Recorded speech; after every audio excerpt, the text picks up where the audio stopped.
Hi guys and welcome back to the channel Deepak Yadav education. तो काफ़ी सारा इंतज़ार किया है आप सभी लोगों ने।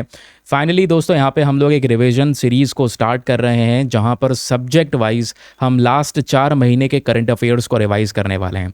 इससे पहले के करंट अफेयर्स अगर आपने देखना है, फॉर एग्जांपल सितंबर, अक्टूबर, नवंबर, दिसंबर, यानी कि और प्रीवियस 4 महीने की बात अगर हम लोग करें 2025 के करंट अफेयर्स की, तो उसकी सेपरेट प्लेलिस्ट बना दूंगा। सितंबर की अलग, अक्टूबर की अलग, नवंबर की अलग, दिसंबर की अलग, जिससे यहाँ पर आपकी खोजने में बहुत आसानी हो जाएगी। तो वीकली कंपाइलेशन के थ्रू आप उसको कवर कर सकते हैं। महीने के 3-3 वीडियोज़ हैं 50-50 मिनट के, उसको आप कवर कर सकते हैं, बहुत डीपली कवर करे गए। उसके बाद की जब सिचुएशन की हम डिस्कशन करते हैं तो आपको पता है दोस्तों, अभी यूपीएससी का एग्जामिनेशन है 24 मई को। तो 24 मई के प्रीलिम्स के अंदर में सबसे इंपॉर्टेंट जो चीज़ें रहने वाली हैं वो आपकी जनवरी, फरवरी और मार्च के महीने की रहने वाली है। तो सबसे पहले मैं शुरुआत जो कर रहा हूं, जनवरी, फरवरी, मार्च, अप्रैल, इन 4 महीने के डिफेंस एंड सिक्योरिटी के करंट अफेयर्स आपको यहां पे कवर करवाऊंगा। अब इसमें केवल डिफेंस एंड सिक्योरिटी नहीं होगा।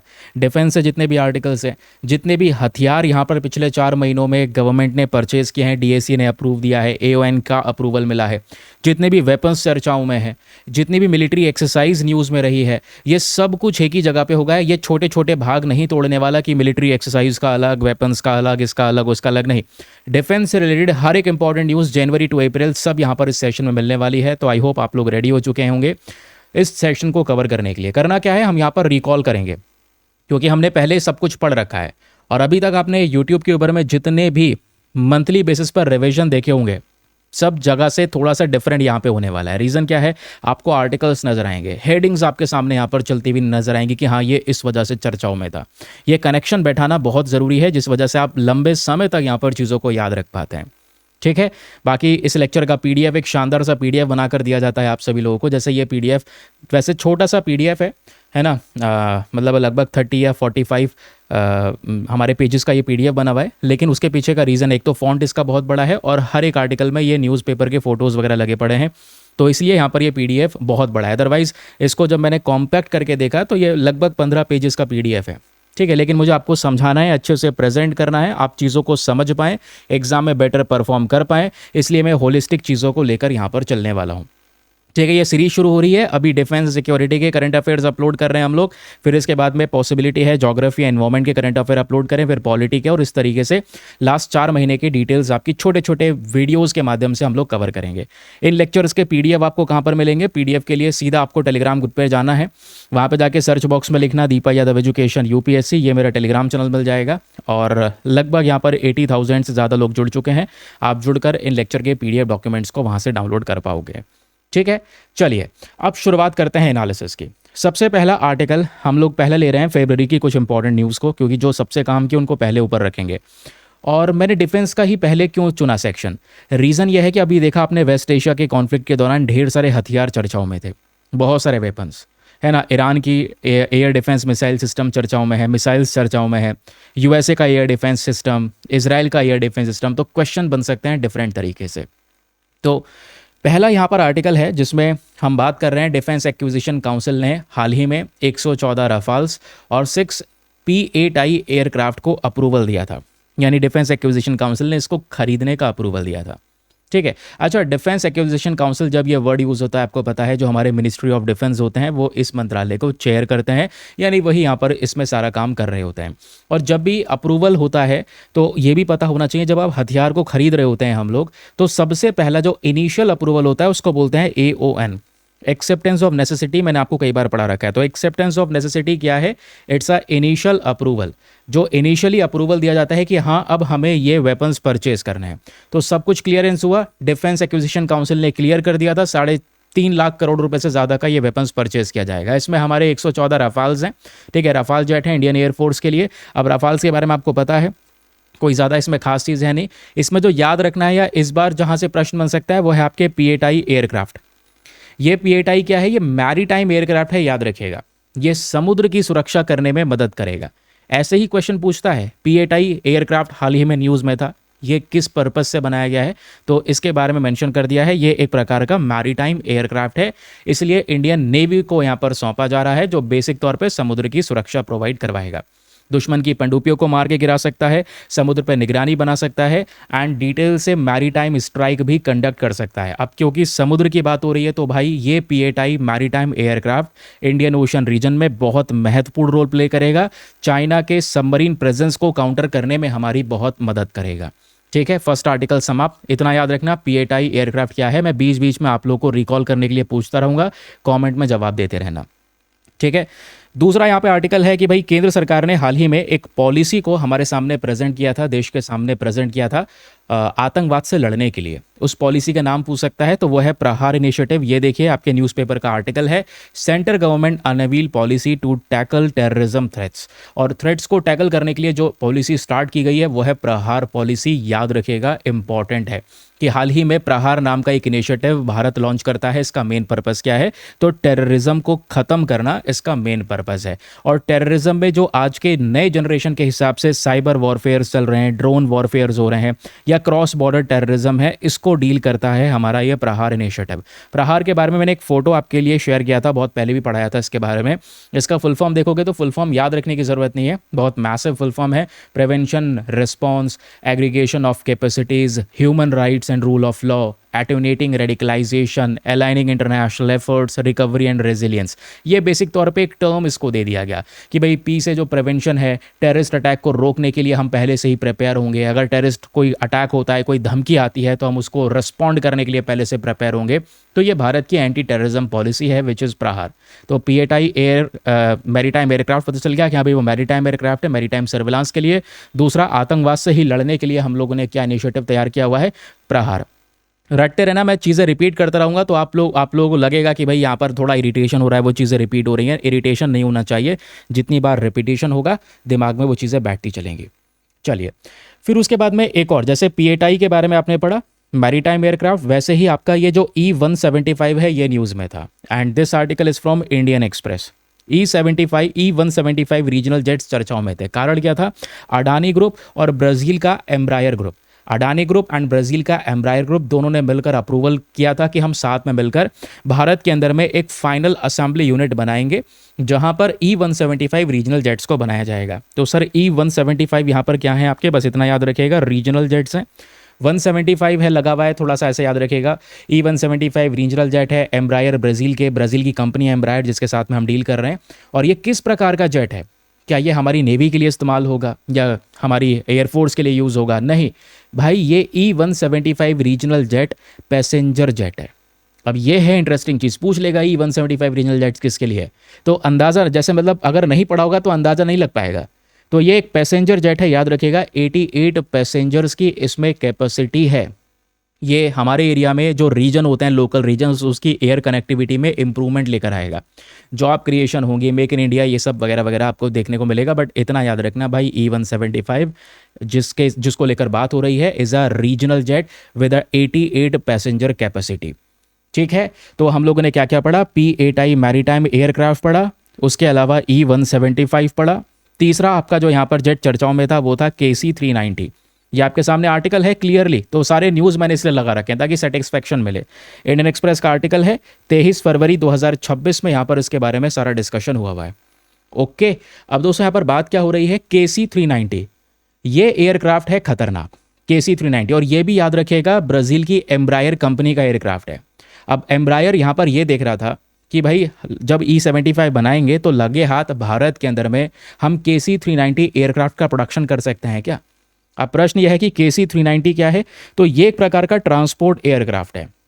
ये ट्रांसपोर्टेशन के लिए नहीं कि बड़े साइज़ का एयरक्राफ्ट होगा। अब बड़े साइज़ का होगा तो यहाँ पर कभी भी एयरलिफ्ट करना हो, मिलिट्री का कार्गो इधर से उधर पहुँचाना हो, रेस्क्यू ऑपरेशन चलाना हो, या हमारे ट्रूप्स को, हमारे सोल्जर्स को इधर से उधर ट्रांसपोर्ट करना हो, तो उसके लिए ये यूज़ किया जाता है। ऐसा यहाँ पर ग्लोब मास्टर को लेकर यूपीएससी ने क्वेश्चन पूछ लिया था। ग्लोब मास्टर भी आपका ट्रांसपोर्ट एयरक्राफ्ट है, लेकिन KC-390 मिलेनियम पूछ लेगा ये क्या है, तो यहाँ पर ये मल्टी मिशन ट्रांसपोर्ट एयरक्राफ्ट है। ठीक है, तो हम मतलब कोशिश की जा रही है कि भाई इंडिया के अंदर में इसको मैन्युफैक्चरिंग किया जाए, जिससे मेक इन इंडिया इनिशिएटिव भी बूस्ट होता हुआ नजर आएगा। ओके, आई होप आपको ये क्लैरिटी मिली। तो क्या क्या पढ़ा, मैं कह रहा था ना आपको परेशान करता रहूँगा, लेकिन कोई बात नहीं, इतनी परेशानी झेल लो, रट जाएगा। पीएटाई मैरीटाइम एयरक्राफ्ट हो गया, E175 रीजनल जेट्स हो गए, KC-390 जो आपके सामने यहाँ पर ये प्रेजेंट है, इट्स अ ट्रांसपोर्ट एयरक्राफ्ट। ठीक है, ये ट्रांसपोर्टेशन के लिए यूज़ किया जाता है, मिलिट्री कार्गो या ट्रूप का ट्रांसपोर्टेशन यूज़ किया जाएगा। ये इंडियन एयरफोर्स से रिलेटेड है। ओके, 3 जेट्स हम लोगों ने यहाँ पर पढ़ लिए। अब बात आती है कुछ जहाज़ों को कवर करने के लिए। इसमें सब कुछ है, कोई जेट चर्चाओं में है डिफेंस के पर्सपेक्टिव से, कोई यहाँ पर आप कह सकते हैं वेपन चर्चाओं में है, इवन कोई सबमरीन चर्चाओं में है, कोई जहाज़ चर्चाओं में, सब कुछ इसमें है। तो आप देखोगे यहाँ पर अभी हाल ही में आईएनएस अंजदीप न्यूज़ में बना हुआ था। अब आईएनएस अंजदीप क्या है मैं आपको थोड़ा सा बता दूं। ये एक एंटी सबमरीन वॉरफेयर है। दुश्मन की पनडुब्बियों को डिस्ट्रॉय करने के लिए भारत की नेवी को ये आईएनएस अंजदीप गया था, जिस वजह से ये चर्चाओं में है। तो आईएनएस अंजदीप को कमीशन किया गया है by the Indian navy at Chennai port. याद रखिएगा, हाल ही में चर्चाओं में है। आपसे क्या पूछेगा, ये क्या है? तो anti submarine warfare shallow water craft, ये है भाई interesting fact. Anti submarine warfare shallow water craft, anti submarine warfare shallow water craft. और ऐसे बहुत सारे ये न्यूज़ में रहे हैं, और मुझे लगता है कहीं ना कहीं एक स्ट्रॉन्ग फीलिंग है। ऑब्वियसली बातें प्रिडिक्ट नहीं कर सकते हम, यही देख सकते हैं क्या चीज़ें चर्चाओं में ज़्यादा है जिससे क्वेश्चन बन जाए। तो मेरे हिसाब से ASW SWC को लेकर प्रश्न बन सकता है, तो उसको इंपॉर्टेंट मार्क लगा लेना भाई, क्योंकि केवल आईएनएस अंजदीप न्यूज़ में नहीं था, ये तो है ही भाई anti submarine warfare water shallow water craft. INS Anjadip के अलावा अरनाला, याद होगा ऑपरेशन सिंदूर चला, उसके बाद आईएनएस अरनाला भी यहाँ पर इंडियन नेवी को सौंपा गया था। तो आईएनएस अरनाला भी यहाँ पर यही है ASW SWC। और आईएनएस अरनाला के बाद आईएनएस माहे, ठीक है, नाम रटना बहुत ध्यान से, मैंने सारे के सारे वो लगा दिए हैं जो लास्ट एक साथ न्यूज़ में थे। Anti submarine warfare shallow water craft, जितने भी न्यूज़ में थे, कितने न्यूज़ में थे ये मैं एक फ़ोटो ढूंढ रहा हूँ, मुझे फ़ोटो नहीं मिल रहा है। चलो कोई बात नहीं, छोड़ो, हमें ऐसे ही पता है तो हम ऐसे ही रिवाइज कर सकते हैं। तो आपका यहाँ पर आईएनएस अंजदीप हो गया, ठीक है, और आईएनएस अंजदीप के अलावा यहाँ पर आईएनएस एंड्रॉथ हो गया, ठीक है, एंड्रॉथ, और उसके बाद यहाँ पर आईएनएस अरनाला। तो याद रखिएगा दोस्तों, जो अरनाला है ना, इसमें ये पहला जहाज़ है। उसके बाद अंजदीप और एंड्रॉथ बाद में आए, बाद में इंडियन नेवी को सौंपे गए दुश्मन की पनडुब्बियों से लड़ने के लिए। ये सारे के सारे वही सेम है, ASW SWC anti submarine warfare shallow water craft. लेकिन अरनाला पहले इंडक्ट किया गया था, तो मैंने आपको कई बार बता रखा है, जो ग्रुप में पहला जहाज़ लाया जाता है या पहली सबमरीन इंडक्ट की जाती है, उसी का नाम दे दिया जाता है सीरीज़ को। तो अंजदीप, एंड्रॉथ एंड अरनाला, ये तीनों के तीनों अरनाला सीरीज़ को बिलोंग करते हैं या अरनाला क्लास को बिलोंग करते हैं। ठीक है, क्लियर हो गया। और ये माहे क्लास में पहला जहाज़ है, तो ये आईएनएस माहे यहाँ पर, ये भी एक anti submarine warfare shallow water craft है। ये भी नेवी को सौंपा गया था दिसंबर के महीने में, जिसकी वजह से आर्टिकल पब्लिश हो रहे थे, navy gets silent hunter. Navy को एक साइलेंट हंटर मिल चुका है, जो दुश्मन की पनडुब्बियाँ जो समुद्र के अंदर चलती हैं, उन पनडुब्बियों को ये पूरी तरह से डिस्ट्रॉय कर सकता है। लेकिन इतनी आसानी से नहीं जाने देंगे। लो, मैं विकीपीडिया के पेज पर आ गया हूँ, तो मैं विकीपीडिया के पेज पे आपको थोड़ा बेटर तरीके से ये दिखा सकता हूँ, ठीक है, इन सीरीज़ के बारे में। क्योंकि जब मैंने बोला मैं एक फ़ोटो लेकर आया था, वो फ़ोटो PDF के अंदर में नहीं मिला यार, और वो सेटिस्फेक्शन मिला नहीं। फिर मुझे थोड़ा बढ़ते रहते हैं आगे। हाँ, इस चीज़ का इंतज़ार था, ये मैंने स्क्रीनशॉट लेके प्रेजेंट किया था PDF के अंदर में। दोस्तों यहाँ पर ये हैं आपके ASW SWC, ठीक है, anti submarine warfare shallow water craft. ये अरनाला सीरीज़ है। अरनाला में न्यूज़ में कौन कौन से हैं? अरनाला है आपका, एक अंजदीप चर्चाओं में है और एक एंड्रॉथ चर्चाओं में, ठीक है। अब इसके अलावा मान लो कोई नाम मिल जाए, अमिनी, अभय, अग्रय, इनके साथ ही अगर मिल जाए, इसमें कहीं ना कहीं तीनों का नाम तो होगा, क्योंकि पता है भाई UPSC एलिमिनेट करने का ऑप्शन देगा, लेकिन इन तीनों में से एक का नाम जरूर पता होना चाहिए। उससे मिलता जुलता आपको A से लगे, अभय, अग्रय, अजय, अक्षय, एंड्रॉथ, ठीक है, तो भाई वो आपका क्या है, याद रखिएगा दोस्तों, वो सारी की सारी है यहाँ पर आईएनएस अरनाला के ASW SWC। और माहे क्लास में आपके ये वाले हैं। माहे क्लास में आईएनएस माहे पहला है, एक्टिव हो चुका है, मैंने बताया लास्ट ईयर नवंबर में, नवंबर ही तो नहीं, मैं दिसंबर कह रहा था, लेकिन वही लास्ट का टाइम है, 24 नवंबर 2025 में इंडक्ट होता है, एक्टिव हो चुका है। फिर माहे के बाद यहाँ पे मलवान, मांगरोल, मालपे, मुल्की, मगदल, मछलीपत्तनम, ठीक है। अब माहे अगर दिख जाए तो समझ जाना ये भी अगेन ASW SWC हैं, बस खाली 2 डिफरेंट कैटेगरीज हैं। ओके, बड़े आगे रट गया होगा ये भी भाई, क्या है, सारे के सारे जो एक साल में जितने भी ASW SWC रहे हैं वो हम लोगों ने यहाँ पे रट लिया। जैसे इनका काम क्या है बता दिया मैंने, है ना, दुश्मन के पनडुब्बियों को डिस्ट्रॉय करना, एंटी सबमरीन ऑपरेशन चलाना, ये इनका टारगेट है। और ये कौन सी क्लास के सबमरीन को, ASW को हटाने वाले हैं, तो अभय क्लास वाली कैटेगरी के ASW को यहाँ पर हटाने वाला है, रिप्लेस करने वाले हैं, क्योंकि ये नई कैटेगरी के हैं, तो ये पता होना चाहिए, ठीक है। सेम इन्फॉर्मेशन यहाँ पर रिपीट हो गई है। अब आते हैं, ये हमने फरवरी के डिफेंस आर्टिकल्स पढ़े हैं, अब जनवरी के पढ़ रहे हैं। हम सबसे पहले बात कर रहे हैं ओरेशनिक मिसाइल के बारे में। तो न्यूज़पेपर का आर्टिकल आपके सामने प्रेजेंट है। भाई रशिया अपनी नई हाइपरसोनिक मिसाइल बेलारूस के अंदर में डिप्लॉय करने का प्लान कर रहा था, ये यूएस के रिसर्चर्स ने रिपोर्ट दिया, ताकि बेलारूस के जरिए यूरोप के कुछ कंट्रीज़ को यहाँ पर अपने दायरे में लिए डरा के रख सके। इसके लिए ये अपनी ओरेशनिक मिसाइल को वहाँ पे रख रहा था। तो आपको याद रखना है पहली चीज़, ओरेशनिक मिसाइल। ओरेशनिक मिसाइल का ओरिजिन क्या है? तो भाई रशिया इसका ओरिजिन है। ये किस प्रकार की मिसाइल है? तो it's a hypersonic IRBM। IRBM मतलब क्या होता है? Intermediate range hypersonic ballistic missile. याद रखना, ओरेशनिक रशिया से बिलोंग करता है, एक प्रकार का IRBM है, intermediate range hypersonic ballistic missile. इसमें खास बात यह है कि MIRV टेक्नोलॉजी के साथ में आता है, यानी एक साथ मल्टीपल अटैक कर सकता है। इसमें ढेर सारे वॉरहेड यूज होते हैं एंड न्यूक्लियर अटैक भी कर सकता है। Conventional attack as well as nuclear attack दोनों करने की यहाँ पर इसके पास में पावर है। MIRV टेक्नोलॉजी क्या होती है? जहाँ पर एक साथ मैंने आपको बताया ढेर सारे वॉरहेड्स लगे हुए होते हैं मिसाइल के अंदर में। जब मिसाइल दागा जाता है तो ढेर सारे यहाँ पर अलग अलग जगह पे अटैक करने की क्षमता अपने पास में रखता है। ठीक है, क्लियर? चलिए भाई, अब एक बार देखें P8I maritime aircraft, KC-390 millennium transportation, उसके अलावा E-175 रीजनल जेट, फिर आपका INS एंड्रॉथ, अरनाला, अंजदीप, माहे, ये ASWSWC हो गया। ओरेशनिक मिसाइल हमने पढ़ा, ओरेशनिक मिसाइल IRBM है, रशिया से बिलोंग करता है। तो ये इंटरमीडिएट रेंज हाइपरसोनिक मिसाइल हमको देखने को मिल जाती है। हाँ, अब देखो हाइपरसोनिक बैलिस्टिक मिसाइल एक प्रकार की, इसकी रेंज याद रखेगा 5000 किलोमीटर की रेंज है। अगर ये 5500 किलोमीटर से ऊपर की रेंज का हो जाता तो ये ICBM हो जाता, इंटर कॉन्टिनेंटल बैलिस्टिक मिसाइल हो जाता, याद रखना। ठीक है, क्लियर हो गया। अब एक और जहाज यहाँ पे हम लोग डिस्कशन कर रहे हैं, INS कौंदन्या। देखा था ना लास्ट ईयर कितना न्यूज़ में था, अभी जनवरी में कितना न्यूज़ में था, जनवरी का ही आर्टिकल है। इंडियन नेवी ने अपने हाथों से, जैसे एक ज़माने में पुराने ज़माने में जो नाव बनाई जाती थी वो हाथों से जो रॉ मटेरियल है उसे बुन के बनाई जाती थी आपस में। ठीक है, तो वैसे ही यहाँ पर दोस्तों इंडियन नेवी ने एक स्टेज्ड सेलिंग वेसल जिसका नाम है INS कौंदन्या, ये रिसेंटली ओमान भेजा था। याद रखना है आपको INS कौंदन्या के बारे में। तो हाल ही में ये INS कौंदन्या यहाँ से पोरबंदर से ओमान गया था। ठीक है, और ये इस तरीके से दिखाई देता है, जिसको बेसिकली यहाँ पर क्या इंडियन नेवी ने बनाया है, हाथों से बनाया है। ये सिलाई जैसे होती है ना, वैसे ही इसमें ही दोस्तों यहाँ पर जो पुरानी टेक्निक्स होते हैं नेचुरल मटेरियल का इस्तेमाल करके, उन्हीं टेक्निक का यूज़ किया है। ये देखो, ये नेचुरल मटेरियल को आपस में एक दूसरे के पास में बांधा गया है, रस्सी वगैरह का भी यूज़ किया गया है। कोई वेल्डिंग नहीं, कोई जोड़ नहीं, सब ऐसा यहाँ पर स्टिच करके इस पूरे वेसल को, इस जहाज़ को रेडी किया गया। और ये जहाज़ रिसेंटली यहाँ पर ओमान के लिए निकला, जिस वजह से न्यूज़ में आपसे पूछ सकता है एग्जामिनेशन, बताओ INS कौंदन्या हाल ही में न्यूज़ में था, बताओ ये पता है? तो आप कहोगे बिल्कुल इंडियन नेवी का स्टिच्ड वेसल है। क्या है? इंडियन नेवी का स्टिच्ड वेसल। ये बहुत पुरानी प्रैक्टिस है, बहुत लंबे समय से यहाँ पर यूज़ होती हुई आ रही है। ठीक है, फिर उसके बाद अब चलो कुछ और वेपन्स की बात आ रही है। तो डिफेंस एक्विजिशन काउंसिल ने हाल ही में अप्रूवल दिया था 79,000 करोड़ रुपीज़ खर्च करके कुछ नए प्रकार के हथियारों को खरीदने का। अब इसमें बहुत सारे वेपन्स न्यूज़ में है, तो ये सारे नहीं याद रखने हैं, 2-3 याद रखने हैं, मैंने इस आर्टिकल में हाईलाइट भी कर रखे हैं। जैसा आपका अस्त्रा MK2 मिसाइल।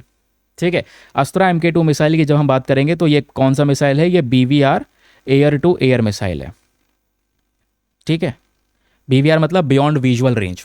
टारगेट दिखाई नहीं दे रहा है बट ये टारगेट को अपने आप से पकड़ेगा, तो बियॉन्ड विजुअल रेंज अटैक कर सकता है एयर टू एयर, यानी कि हम अपने फाइटर जेट से ये मिसाइल को दागेंगे दुश्मन के फाइटर जेट को हवा में तबाह करने के लिए।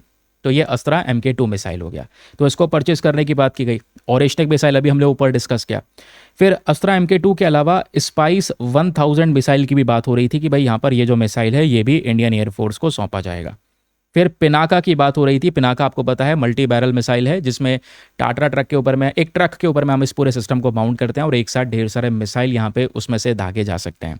ठीक है, तो हाल ही में यहाँ पर ये सब न्यूज़ में था, मैं एक सेकेंड आपको दिखाता हूँ। अस्त्रा MK2 की बात हो गई, एक तरीके से बियॉन्ड विजुअल रेंज मिसाइल है, प्लीज़ इस बात को रट लीजिएगा अच्छे से। बियॉन्ड विजुअल रेंज के साथ साथ इसमें एक बहुत इंपॉर्टेंट फैक्ट आता है कि it's a air to air missile. Spice 1000 यहाँ पर एक सटीक तरीके से स्ट्राइक करने वाला मिसाइल है, जिसको परचेज करने के लिए डिफेंस एक्विजिशन काउंसिल की साइड से ये अप्रूवल दिया गया। डिफेंस एक्विजिशन काउंसिल होता कौन है अप्रूवल देने वाला? तो सबसे उच्च स्तर की डिसीजन मेकिंग बॉडी है। जो भी हथियार खरीदना है, क्यों खरीदना है, कैसे खरीदना है, ये सारे डिसीजन डिफेंस एक्विजिशन काउंसिल लेता है। और मान लो उन्होंने डिसाइड कर लिया कि हमको ये वेपन चाहिए, तो पहला जो कदम चला जाता है वो होता है AON यानी एक्सेप्टेंस ऑफ नेसेसिटी। ये पहला फॉर्मल स्टेप है जहाँ पे हथियार को हम लोग परचेज करते हैं। एक्सेप्टेंस ऑफ नेसेसिटी का मतलब ये नहीं है कि कॉन्ट्रैक्ट साइन कर लिया गया है, नहीं। एक्सेप्टेंस ऑफ नेसेसिटी का एग्जैक्ट मतलब यहाँ पर ये आता है कि अभी हमने बस खाली शुरुआत कर दी है परचेज करने की। तो ये सब आइटम परचेज करे गए थे। बाकी एक है hello, high altitude long endurance remotely piloted aircraft system. तो इसको भी यहाँ पर परचेज करने की बात की गई थी। बाकी पिनाका तो है ही भाई। पिनाका की जब मैं बात कर रहा हूँ तो पिनाका का हाल ही में DRDO ने 120 किलोमीटर की स्ट्राइक रेंज वाला नया मिसाइल टेस्ट भी किया था, तो वो उस वजह से भी न्यूज़ में था, हमारे न्यूज़पेपर के आर्टिकल में भी था। ये देखो कि DRDO ने पिनाका रॉकेट टेस्ट किया है जिसको नाम दिया गया है LRGR 120। ठीक है, अब LRGR क्यों बोला गया है? लॉन्ग रेंज गाइडेड रॉकेट यहाँ पर इसका बोला गया है। तो 120 किलोमीटर की रेंज का नया पिनाका टेस्ट हुआ था, इस वजह से पिनाका भी इंपॉर्टेंट है। तो पिनाका क्या है? आपका मल्टी लॉन्च रॉकेट सिस्टम है। एक पर्टिकुलर सिस्टम से हम ढेर सारे रॉकेट्स को एक साथ दाग सकते हैं। इस तरीके से ट्रक के ऊपर माउंट होता है, तो ढेर सारे रॉकेट को एक ही बार में दागा जा सकता है, मिसाइल्स को एक साथ दागा जा सकता है। पिनाका जो है ये क्या हुआ करता था, आपको पता होगा, भगवान शिव जी का धनुष जिसको राम जी ने तोड़ा, फिर सीता माता से विवाह किया, उस धनुष का नाम पिनाका है, और उसी धनुष के नाम पर ही यहाँ पर इस वेपन सिस्टम का नाम पिनाका। अब पिनाका में वेरिएंट्स हैं अलग अलग, तो जैसे पिनाका MK1 MK2, तो जैसे जैसे इसकी रेंज बढ़ती चली जा रही है इसके नए नए वेरिएंट्स आ रहे हैं। जैसे पिनाका MK3 आपको देखने को मिल जाएगा, ठीक है। और भी एक एडवांस वेरिएंट्स के ऊपर में हम लोग काम कर रहे हैं जो एक ऑल वेदर सिस्टम होगा। इसमें जो रॉकेट लॉन्चर होता है ट्रक के ऊपर में, उसमें 2 पॉड्स होते हैं, एक पॉड में 6 रॉकेट, दूसरे पॉड में 6 रॉकेट, यानी एक ट्रक से एक बार में 12 रॉकेट दागे जा सकते हैं। 48 सेकंड के अंदर अंदर 12 रॉकेट दाग के दुश्मन को तबाह किया जा सकता है। तो यह है पिनाका की रेंज, इसलिए multi barrel rocket launcher system बोला गया है कि मल्टीपल रॉकेट्स को, मल्टीपल मिसाइल्स को एक साथ वो दाग सकता है। ठीक है, फिर उसके बाद यहाँ पर एक और आर्टिकल है जिसमें हमने डिस्कशन किया कि डिफेंस मिनिस्ट्री ने एक प्रोक्योरमेंट कॉन्ट्रैक्ट साइन किया है फॉर आर्मी एंड नेवी। तो अगेन एक कॉन्ट्रैक्ट साइन करा गया किस चीज़ को लेकर, कुछ हथियारों को परचेज करने के लिए, आर्मी के लिए और नेवी के लिए। तो इसमें कुछ गन्स चर्चाओं में, for example CQB carbine gun, ठीक है। तो CQB कार्बाइन गन ये इंडियन नेवी के लिए यहाँ पर close quarter battle carbine gun को परचेज किया गया है। और बाकी इंडियन नेवी के लिए, अब इंडियन नेवी यहाँ पर क्या कौन सा गन यूज़ करेगी, स्पेशली सबमरीन से मिसाइल दागी जाएगी, और सबमरीन से जो मिसाइल दागी जाती है उसको मिसाइल नहीं, हम टॉर्पीडोज कहते हैं। तो हैवी टॉर्पीडोज इंडियन नेवी के लिए परचेज की गई, और इंडियन आर्मी के लिए क्लोज क्वार्टर बैटल कार्बाइंस को लेकर यहाँ पर ये डील की गई थी, CQB को लेकर ये डील की गई थी। तो थोड़ा सा याद रखोगे इसके बारे में। बाकी सबमरीन में कलवरी क्लास वाले सबमरीन्स के ऊपर में भी रिसेंटली यहाँ पर काम करा गया है, उसको मॉडर्नाइज करने के लिए, उसके लिए कुछ नए इक्विपमेंट्स को रिसेंटली परचेज करा गया है।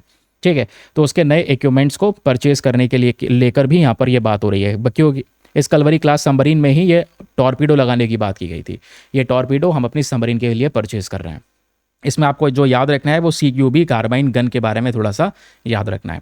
आगे आते हैं, फिर उसके बाद हिंदुस्तान एरोनॉटिक्स लिमिटेड का बड़ा अपडेट आया था भाई। अपडेट यह था कि Hindustan aeronautics limited civil aviation market में एंटर कर चुका है। अभी तक ध्रुव हेलीकॉप्टर आया करते थे। जो ध्रुव हेलीकॉप्टर थे दोस्तों, वो हमारे इंडियन एयरफोर्स के लिए रेस्क्यू मिशन वगैरह चलाने के लिए देखने को मिला करते थे। लेकिन अब यहाँ पर ध्रुव NG हेलीकॉप्टर आ चुका है। NG मतलब न्यू जनरेशन हेलीकॉप्टर, और ये सिविलियंस के लिए लेकर आया गया है। तो हिंदुस्तान एरोनॉटिक्स लिमिटेड अब सिविलियन मार्केट में भी उतर चुका है, बस इतना थोड़ा सा याद रखेगा। तो पूछ ले ध्रुव NG, केवल ध्रुव लिखेगा हेलीकॉप्टर तो वो हमारा मिलिट्री के लिए है, लेकिन ध्रुव NG न्यू जनरेशन की बात आएगी तो इट्स अ सिविलियन हेलीकॉप्टर, ये पता होना चाहिए। ठीक है, फिर हम लोग बात कर रहे हैं कुछ इंपॉर्टेंट एक्सरसाइज के बारे में, अभ्यास के बारे में। तो इंडिया UAE के बीच में एक जॉइंट मिलिट्री अभ्यास रिसेंटली कंडक्ट किया गया है जिसका नाम है डेजर्ट साइक्लोन 2, नाम याद रखिएगा। अब कुछ अभ्यास भी डिस्कस करूंगा आगे, तो उनके नाम भी आपको हाथों हाथ में रटाता चलूंगा। ठीक है, तो इंडिया UAE के बीच में एक अभ्यास कंडक्ट किया गया है, नाम है डेजर्ट साइक्लोन, याद रखिएगा। एग्जाम में क्या पूछेगा, इतना पूछेगा, डेजर्ट साइक्लोन कौन से 2 देशों के बीच में होता है, तो इंडिया UAE के बीच में जॉइंट मिलिट्री एक्सरसाइज है। और हर एक मिलिट्री अभ्यास का पर्पस ये होता है उन दोनों कंट्रीज के डिफेंस रिलेशंस को मजबूत करना, उनके मिलिट्री के बीच में कोऑर्डिनेशन को बेहतर करना। तो ये एक्सरसाइज का नाम हो गया डेजर्ट साइक्लोन 2। टाइप क्या है, इंडिया UAE की जॉइंट मिलिट्री एक्सरसाइज। इस बार हुआ है रिसेंटली, 18 से 30 दिसंबर तक यहाँ पर चला था। ठीक है, जिस वजह से ये न्यूज़ में था। ठीक, अब इसको एज इट इज़ रट लेना। फिर उसके बाद में रिपब्लिक डे परेड पर, very very important, Republic day parade पर पहली बार जो एनिमल कंटिजेंट है, एनिमल की जो यूनिट है उसकी भी परेड हुई थी। एनिमल में कौन कौन से एनिमल चर्चाओं में थे, बैक्ट्रियन कैमल, याद है या नहीं है? बैक्टीरियल कैमल, इस तरीके से 2 हम्प वाला यहाँ पर ये कैमल देखने को मिल जाता है। फिर जंस्कर पोनीज, ठीक है, ऊपर ठंडे रीजन में पाए जाने वाले घोड़े। फिर उसके बाद में डॉग्स की जब हम बात कर रहे हैं, राजापलयम, कोम्बई, चिप्पीपिरई, कन्नी, ये डॉग्स आपको देखने को मिल जाएंगे जो बेसिक तौर पे हमारे मिलिट्री के लिए नेचुरली देखने को मिल जाता है। तो याद रखिएगा, पहला animal contingent recently Republic day parade पर प्रेजेंट करा गया था, तो उसमें बैक्टीरियन कैमल प्रेजेंट था जो कोल्ड डेजर्ट लद्दाख में पाया जाता है, लाइन ऑफ एक्चुअल कंट्रोल पे पाया जाता है। दूसरा जंस्कर पोनीज थे जो सियाचिन ग्लेशियर के पास पाया जाता है, -40 डिग्री सेल्सियस में सर्वाइव करता है। फिर आर्मी डॉग्स को भी यहाँ पर प्रेजेंट करा गया था इस पूरे रिपब्लिक डे परेड के दौरान, ठीक है, जहाँ पर हम ये दिखा रहे हैं कि किस तरीके से जो एनिमल्स हैं वो कई बार हमारे इंडियन आर्मी की सहायता कर रहे होते हैं। फिर क्योंकि रिपब्लिक डे का समय चल रहा है तो उस समय के आसपास के आर्टिकल डिस्कस कर रहे हैं, तो आपको पता होगा डीआरडीओ ने कुछ सैल्वो लॉन्च किया था प्रलय मिसाइल का। तो प्रलय मिसाइल भी रिसेंटली टेस्ट किया गया था, ठीक है, जिस वजह से अगेन ये न्यूज़ में बना हुआ था। तो आइए, प्रलय मिसाइल भी इंपॉर्टेंट है, एग्जामिनेशन में क्वेश्चन बन सकता है, पूछ सकता है ये क्या है। तो ये है दोस्तों इंडिजीनियस काशी बैलिस्टिक मिसाइल। आपका अस्त्रा MK2 क्या था, ऐसे रिवाइज करते रहो, जितना रिवीजन हो जाएगा बढ़िया रहेगा। अस्त्रा MK2 मिसाइल कौन सा था, ये था आपका beyond visual range air to air missile, ठीक है। और अभी जिस मिसाइल की हम बात कर रहे हैं ये प्रलय है। ये कौन सा मिसाइल है, ये इंडिजीनियस क्वासी बैलिस्टिक मिसाइल है। बैलिस्टिक मिसाइल इस तरीके से जाता है, पहले यहाँ पर एनवायरमेंट से बाहर निकलेगा, वापस री एंटर करेगा, लेकिन ये प्योर बैलिस्टिक पाथ को फॉलो नहीं करता, ये एग्जैक्टली ये वाला पाथ फॉलो करता है, ठीक है, याद रखिएगा। तो थोड़ा बैलिस्टिक वाले फीचर्स इसमें देखने को मिलते हैं, किसमें, प्रलय में। तो प्रलय किस टाइप का मिसाइल है, इंडिजीनियसली बनाया हुआ, खुद का बनाया हुआ क्वासी बैलिस्टिक मिसाइल, जिसकी स्पीड है मार्क 6.1 एंड इसमें जो फ्यूल यूज होता है सॉलिड प्रोपेलेंट फ्यूल का हम लोग यहाँ पर यूज़ करते हैं। रेंज इसकी 150 से लेकर 500 किलोमीटर्स के हिसाब से इसकी रेंज हमको देखने को मिल जाती है। क्वेश्चन ये है, ये किस प्रकार का मिसाइल है, जैसे आपने अस्त्रा MK2 डिस्कस किया था एयर टू एयर मिसाइल है, वैसे ही प्रलय, याद रखना धरती पे प्रलय लाने के लिए तो ये सरफेस टू सरफेस मिसाइल है, सरफेस टू सरफेस मिसाइल है, सतह से सतह पर यहाँ पर यह हिट करेगा और इसमें सॉलिड फ्यूल का यूज़ हो रहा है। स्पीड इसकी मार्क 1 से लेकर 1.6 तक जाती है, ठीक है। तो ये इसकी टोटल यहाँ पर एग्जैक्ट इसकी स्पीड हो गई। रेंज 150 से लेकर 1500 किलोमीटर की इसकी टोटल रेंज हमको देखने को मिल जाएगी। तो ये प्रलय मिसाइल के बारे में थोड़ा डिस्कशन हो गया। Pralay surface to surface quasi ballistic missile. Astra MK2 कौन से मिसाइल है, Astra MK2 BVR air to air missile. और ओरेशनिक हमने डिस्कस किया था, ओरेशनिक क्या है, तो ओरेशनिक आपका IRBM है जिसकी 5000 किलोमीटर रेंज है। और 5500 किलोमीटर से रेंज जिस मिसाइल की ज़्यादा हो जाती है वो कौन सा कहलाता है, inter continental ballistic missile ICBM।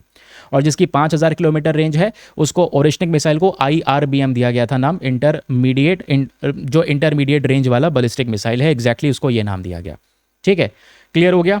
अब आगे आते हैं। फिर अभी आपको पता होगा जैसे जैसे नए साल की शुरुआत होती है, अभी नया साल जब शुरू हुआ था तो उस दौरान इंडिया पाकिस्तान हर साल की बात है अपने न्यूक्लियर इंस्टॉलेशंस और अपने जेल में कितने कितने कैदी हैं, फॉर एग्जांपल पाकिस्तान के जेल में कितने इंडियन प्रिजनर्स हैं और इंडिया की जेल में कितने पाकिस्तानी प्रिजनर्स हैं, उन सबकी लिस्ट को शेयर करते हैं, ठीक है। एक तो प्रिजनर की लिस्ट, दूसरा न्यूक्लियर इंस्टॉलेशंस, यानी भारत के पास में जो भी न्यूक्लियर वेपन्स हैं उस न्यूक्लियर वेपन को एक जगह पे नहीं रखा जाता, जगह जगह पे उसके पार्ट्स में रखा जाता है। तो देश में कहाँ कहाँ पर न्यूक्लियर इंस्टॉलेशंस हैं वो सारा डेटा हम पाकिस्तान को देते हैं, पाकिस्तान हमको देता है, ठीक है। अब इसलिए दिया जाता है क्योंकि भाई कभी भी अगर ये देश दोनों आपस में भिड़ते हैं तो एक दूसरे की न्यूक्लियर फैसिलिटीज़ को अटैक ना करें, क्योंकि जहां उस फैसिलिटी पे अटैक हुआ वहां तबाही बहुत भयंकर हो जाएगी, वहां पे एक बड़ी पॉपुलेशन को इम्पैक्ट होता हुआ यहाँ पर नजर आएगा। तो इसी के लिए कि भाई न्यूक्लियर इंस्टॉलेशंस को अटैक ना किया जाए, गलती से भी ना अटैक किया जाए, इसलिए जानबूझ के लिस्ट को शेयर किया जाता है कि भाई ये रही हमारी लिस्ट और ये रही, वो कहते हैं लो हमारी भी लिस्ट। हमने बोला हम आपके न्यूक्लियर इंस्टॉलेशंस को अटैक नहीं करेंगे और आप हमारे न्यूक्लियर इंस्टॉलेशंस को अटैक मत करना। अगर गलती से भी अटैक हुआ तो अंजाम फिर आप लोग जानते हैं, ठीक है। बाकी यहाँ पर देखोगे 2023-2026 न्यूक्लियर वेपन्स की जब भी बात आएगी तो इंडियन न्यूक्लियर वेपन्स अभी के समय पर पाकिस्तान न्यूक्लियर वेपन्स से ज़्यादा हैं। इवन एक रिपोर्ट है 2025 की और ये रिपोर्ट है federation of American scientist status of nuclear world nuclear forces report. इसमें क्लियरली मेंशन किया गया है कि भाई भारत के पास में 180 न्यूक्लियर वेपन्स है जबकि पाकिस्तान के पास में 170 न्यूक्लियर वेपन्स है। भारत के पास में इतने सारे न्यूक्लियर वेपन्स होने के बावजूद भी हम लोग कभी भी पहले न्यूक्लियर वेपन को यूज़ नहीं करेंगे, कभी भी पहले इस्तेमाल नहीं करेंगे। ऐसा क्यों, आप कहोगे ऐसा क्यों, बताओ पहले क्यों नहीं यूज़ करेंगे, ठीक है। जब ज़्यादा ही कोई नाक में दम कर देगा तो क्या न्यूक्लियर वेपन का यूज़ नहीं करने वाला भारत? नहीं, कभी नहीं करने वाला। रीज़न क्या है, 2023 में इंडिया ने न्यूक्लियर डॉक्ट्रिन इशू करा था, जिसमें यहाँ पर खुद इंडिया ने नो फर्स्ट यूज़ पॉलिसी को अडॉप्ट कर लिया था फॉर द न्यूक्लियर अटैक्स, कि भाई कुछ भी क्यों ना हो जाए, इंडिया कभी भी पहले न्यूक्लियर वेपन यूज़ नहीं करेगा, आप यूज़ कर लेना, फिर उसके बाद हम यहाँ पर बताएंगे, अगर हम पे अटैक हो गया उसके बाद हम लोग यहाँ पर यूज़ करेंगे अपने न्यूक्लियर वेपन्स को। ठीक है, क्लियर हो गया। अब क्वेश्चन यह है कि जब भी हम न्यूक्लियर वेपन्स की बात कर रहे हैं, न्यूक्लियर पावर्स की बात करें, तो इंडिया में न्यूक्लियर पावर किसके पास में होती है एग्जैक्टली, ये डिस्कस करना जरूरी है। तो इंडिया में न्यूक्लियर वेपन से रिलेटेड हर एक प्रकार के जो डिसीजन है वो किसके पास में होते हैं, नेशनल कमांड अथॉरिटी के पास में होते हैं। एंड याद रखिएगा, नेशनल कमांड अथॉरिटी के अंदर भी दो अलग अलग काउंसिल्स होते हैं, एक होता है पॉलिटिकल काउंसिल और एक होता है एग्जीक्यूटिव काउंसिल। पॉलिटिकल काउंसिल को प्राइम मिनिस्टर चेयर करेंगे, पॉलिटिक्स से रिलेटेड है। एग्जीक्यूटिव काउंसिल को चेयर कर रहेंगे हमारे national security advisor Ajit Doval ji. ठीक है, तो कोई भी नेशनल सिक्योरिटी एडवाइजर जो भी होगा, ठीक है, वो यहाँ पर इसको चेयर करेगा। और प्रधानमंत्री कोई भी होगा तो वो पॉलिटिकल काउंसिल को चेयर करेगा। तो याद रखिएगा इसके बारे में कि भाई इंडिया में न्यूक्लियर वेपन्स फैसिलिटीज़ के डिसीजंस कौन लेता है, नेशनल कमांड अथॉरिटी, और इसके अंदर में दो काउंसिल्स हैं, पॉलिटिकल एंड एग्जीक्यूटिव काउंसिल। बाकी ये कैसे काम करते हैं वो मैंने ऑलरेडी यहाँ पर समझाया। भारत की न्यूक्लियर पॉलिसी क्या है वो भी हम लोगों ने कवर कर लिया।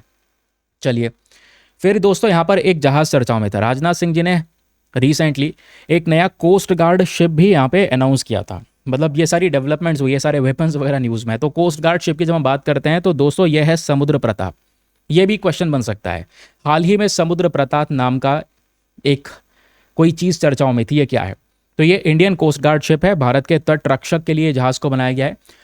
अब तट की रक्षा कैसे की जाएगी, कई बार कुछ जहाज़ होते हैं, कोई हादसा हो जाता है तो जो जहाज़ से बहुत सारा ऑयल लीक होना शुरू हो जाता है, और वो जो ऑयल है वो समुद्र में धीरे धीरे करके फैल जाता है, जिसको बोलते हैं ऑयल स्पिल का केस।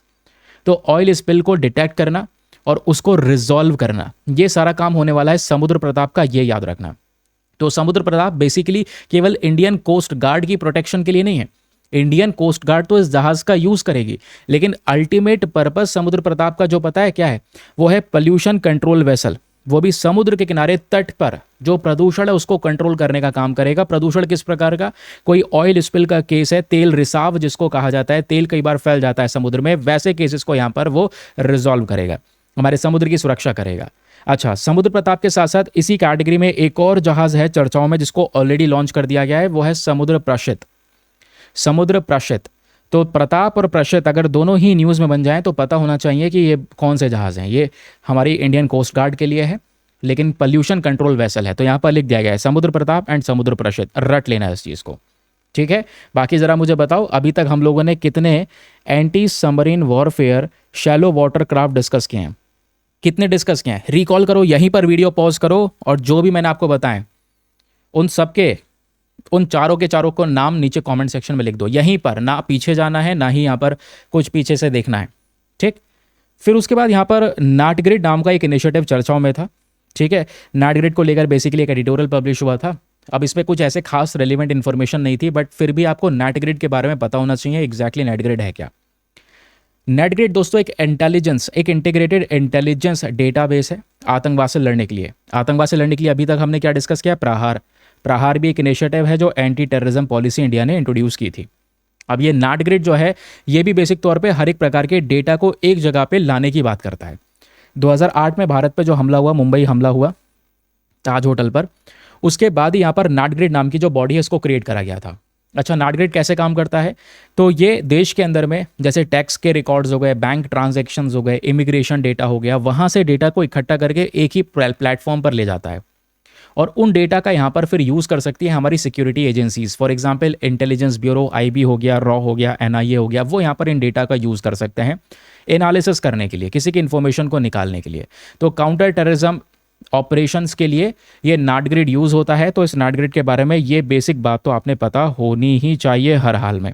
ठीक है, तो ये इंपॉर्टेंट है। ये देखिएगा एक एडिटोरियल पब्लिश हुआ था कि भाई इसमें डेटा का यूज़ हो रहा है बहुत ज़्यादा, तो ये डिजिटल ऑथोरिटेरियनिज्म नहीं है। ठीक है, तो इस प्रकार के जो ये क्वेश्चन है वो इसमें उठते हुए नज़र आ रहे थे। फिलहाल आगे आते हैं, तो आपको ये नाटग्रिड के बारे में जो डिटेल्स हैं वो क्लियर हुई। और फिर यह है बहुत इंपॉर्टेंट चीज़, बहुत ज़्यादा इंपॉर्टेंट, जब आर्मी डे की परेड हुई तो आर्मी डे परेड के दौरान इस बार भैरव बटालियन का डेब्यू किया गया है। तो आर्मी में एक नया यूनिट ऐड हुआ है। ठीक है, आप देखिए 15 जनवरी को जो ये परेड हुई उस दौरान एक नया यूनिट ऐड हुआ है आर्मी के अंदर में, जिसका नाम है भैरव बटालियंस। अब भैरव बटालियन जो है ये नए हाई टेक्नोलॉजी से एसोसिएटेड यहाँ पर ये यूनिट देखने को मिल जाएगा। इनका मेन पर्पस क्या है? मेन पर्पस है यहाँ पर इन जवानों को ऐसे ट्रेन करना जिनको ड्रोन्स वगैरह ऑपरेट करना बहुत सही तरीके से आता हो। ड्रोन्स ऑपरेट करने में इनको एक एक्सपर्टीज मिल चुकी हो, ठीक है। तो ड्रोन्स हो गया या अनमैन्ड वॉरफेयर हो गया, 1 लाख से ज़्यादा ड्रोन ऑपरेटर्स को भी ट्रेन किया गया है इस भैरव बटालियन के अंदर में। तो भैरव बटालियन स्पेशल फोर्सेस हैं, ठीक है, याद रखिएगा। तो एग्जामिनेशन में प्रश्न बन सकता है भैरव बटालियन के बारे में, तो ये भैरव बटालियन को लेकर सारी इंपॉर्टेंट इन्फॉर्मेशन इसमें देखने को मिलेगी, ठीक है। इनका पूछ सकता है रोल क्या है भैरव बटालियन का, क्यों लाया गया है? तो इनका रोल होने वाला है एज अ ब्रिज, एक पुल का काम करेगा, एक गैप को भरने का काम करेगा। जैसे आज भारत के पास में रेगुलेटरी इन्फेंट्री, एक तो ये यूनिट है आर्मी के पास में, एक पैरा एसएफ हो गए। अब पैरा एसएफ और इन्फेंट्री इनके बीच में हम लोग को एक और फंक्शनल बॉडी चाहिए जिसमें हम लोगों ने भैरव बटालियन को लेकर आए। भैरव बटालियन में आप बहुत सारे लोगों को ट्रेन किया जा रहा है। इसमें एक्सपर्ट्स हैं, जो experts artillery, signals, air defence की कैटेगरी में बेसिक तौर पे उनको ट्रेन किया गया है। 100% ड्रोन की लिटरेसी उनको दी जा रही है। हर एक सोल्जर एक पायलट है, मतलब थोड़े एडवांस लेवल की ट्रेनिंग दे के यहाँ पर इस भैरव बटालियन को रेडी करा गया है। फिर आप लोगों से पूछ सकता है भैरव बटालियन का वॉर क्राई क्या है, ठीक है। इनका स्लोगन है राजा रामचंद्र जी की जय। तो ये क्वेश्चन यहाँ पर आप लोगों से पूछा जा सकता है। बाकी भैरव बटालियन से रिलेटेड एक अभ्यास जिसका नाम है एक्सरसाइज अखंड प्रहार। मोटो क्या है इनका? मेन मोटो जो है वो है अभयम भैरव। तो भैरव बटालियन से रिलेटेड है अभयम भैरव, ये भी थोड़ा सा याद रखिएगा। मेन जो पर्पस है, ब्रिज का पर्पस है, वॉर क्राई को रटना जरूरी है, राजा रामचंद्र जी की जय। एंड इसमें एडवांस लेवल के जो ड्रोन ऑपरेटर्स वगैरह हैं वो सब शामिल हैं भैरव बटालियंस में। तो एक भैरव बटालियन भी आपने पता होना चाहिए। चलिए आगे आते हैं। फिर डिस्कशन किया गया था इंटर डिपार्टमेंटल पैनल के बारे में। तो भाई एक नया पैनल बनाया गया था हाल ही में, बहुत ही ज़्यादा इंपॉर्टेंट है क्योंकि इस पैनल में ढेर सारे मेंबर्स हैं या ढेर सारे मंत्रालय के मिनिस्टर्स कह लो, ये सब शामिल हैं। लेकिन ये इंटर डिपार्टमेंटल पैनल बना है इसी साल ताकि डिजिटल अरेस्ट को कॉम्बैट किया जा सके। और गवर्नमेंट ने यहाँ पर इस बात को सुप्रीम कोर्ट को मेंशन भी किया कि भाई हमने एक पैनल बना लिया, एक कमेटी बना ली है डिजिटल अरेस्ट से बचने के लिए। देश में डिजिटल अरेस्ट के केसेस लगातार इंक्रीज हो रहे थे, हजारों करोड़ों का लोगों को घाटा हो रहा था। डिजिटल अरेस्ट भाई आप लोगों को पता है, शायद मुझे अब समझाने की कोई ज़रूरत ना हो। कोई भी फेक वीडियो कॉल करके अपने आप को फेक पुलिस ऑफिसर बताने लगता है, फेक यूनिफॉर्म बना रखी है, फेक बैकग्राउंड बना रखा है, डराता है कि भाई आपके ऊपर आपके बैंक से ये ट्रांजैक्शन हुआ है, वो ट्रांजैक्शन हुआ है और इतना पैसे दो तब बेल मिल जाएगी। इस तरीके से यहाँ पर पैसा ऐंठने की कोशिश की जाती है। तो विक्टिम कई बार वीडियो कॉल पे ही अरेस्ट हो जाता है, उसको डिजिटली अरेस्ट कर लिया जाता है, ठीक है, काफ़ी लंबे समय तक, जब तक वो पैसा ना निकाल दे। तो विक्टिम्स कई बार यहाँ पर आइसोलेट हो जाते हैं, ठीक है, आप किसी से कुछ कह नहीं पाते, कई बार उनसे मोटा पैसा ऐंठ लिया जाता है। तो ये डिजिटल अरेस्ट की सिचुएशन है। हज़ारों करोड़ रुपए देश से लूटा गया है डिजिटल अरेस्ट के प्रोसेस को अपना के। तो इसी से लड़ने के लिए सुप्रीम कोर्ट ने इस मुद्दे को उठाया था। फिर सरकार कह रही है ठीक है, हमने यहाँ पर एक्शन ले लिया है और हमने हाई लेवल का इंटर डिपार्टमेंटल कमेटी बना दिया है। अब डिजिटल अरेस्ट के जितने भी केसेस होंगे वो हमारा इंटर डिपार्टमेंटल कमेटी हैंडल कर लेगा, ठीक है। वैसे 26 दिसंबर को ये बॉडी बनाई गई थी, याद रखिएगा। लेकिन इंटरेस्टिंग पॉइंट ये है इंटर डिपार्टमेंटल कमेटी में होगा कौन कौन, इसका कंपोजिशन क्या होने वाला है, ये बहुत इंटरेस्टिंग है, ठीक है। अब क्योंकि दोस्तों डिजिटल अरेस्ट की बात कर रहे हैं, देश में सिक्योरिटी प्रोवाइड करवाने की बात हो रही है, देश में आंदरूनी सुरक्षा की बात हो रही है, तो भाई हमारा गृह मंत्रालय तो शामिल होगा। अब डिजिटल अरेस्ट है तो डिजिटाइजेशन में हम बात कर रहे हैं कुछ सिग्नल्स को ट्रैक करने की, तो ministry of electronics and department of telecommunication ये भी इसका सदस्य होगा, इस पैनल में मेंबर होगा। फिर जहाँ पे कंफ्यूज हो सकते हो वो है मिनिस्ट्री ऑफ एक्सटर्नल अफेयर, कि भाई डिजिटल अरेस्ट में मिनिस्ट्री ऑफ एक्सटर्नल अफेयर का क्या काम है। लेकिन याद रखना ये भी यहाँ पर इसके भी सीनियर ऑफिशियल्स इस पैनल में शामिल हैं। फिर आप कंफ्यूज कहाँ पे हो सकते हो, मिनिस्ट्री ऑफ फाइनेंस और फाइनेंशियल सर्विस, इसके भी जो ऑफिसर्स हैं वो इसमें शामिल होने वाले हैं, ठीक है। उसके अलावा ministry of law and justice, ministry of consumer affair, even reserve bank of India. आप कहोगे रिजर्व बैंक ऑफ इंडिया का क्या काम है? भाई डिजिटल अरेस्ट में लाखों करोड़ रुपए लूटे गए लोगों से, तो आरबीआई का भी यहाँ पर एक बहुत बड़ा रोल है। तो ये 5 बॉडीज ऐसी हैं जिसके बारे में थोड़ा स्पेशल ध्यान रखना। यहाँ पर कंफ्यूज करने की कोशिश की जा सकती है, क्या इसमें से कुछ मेंबर्स लिए गए हैं इंटर डिपार्टमेंटल कमेटी में? The question is yes. ये सारे के सारे जितने भी मंत्रालय हैं इसमें से सारे senior officials inter departmental committee में प्रेजेंट हैं।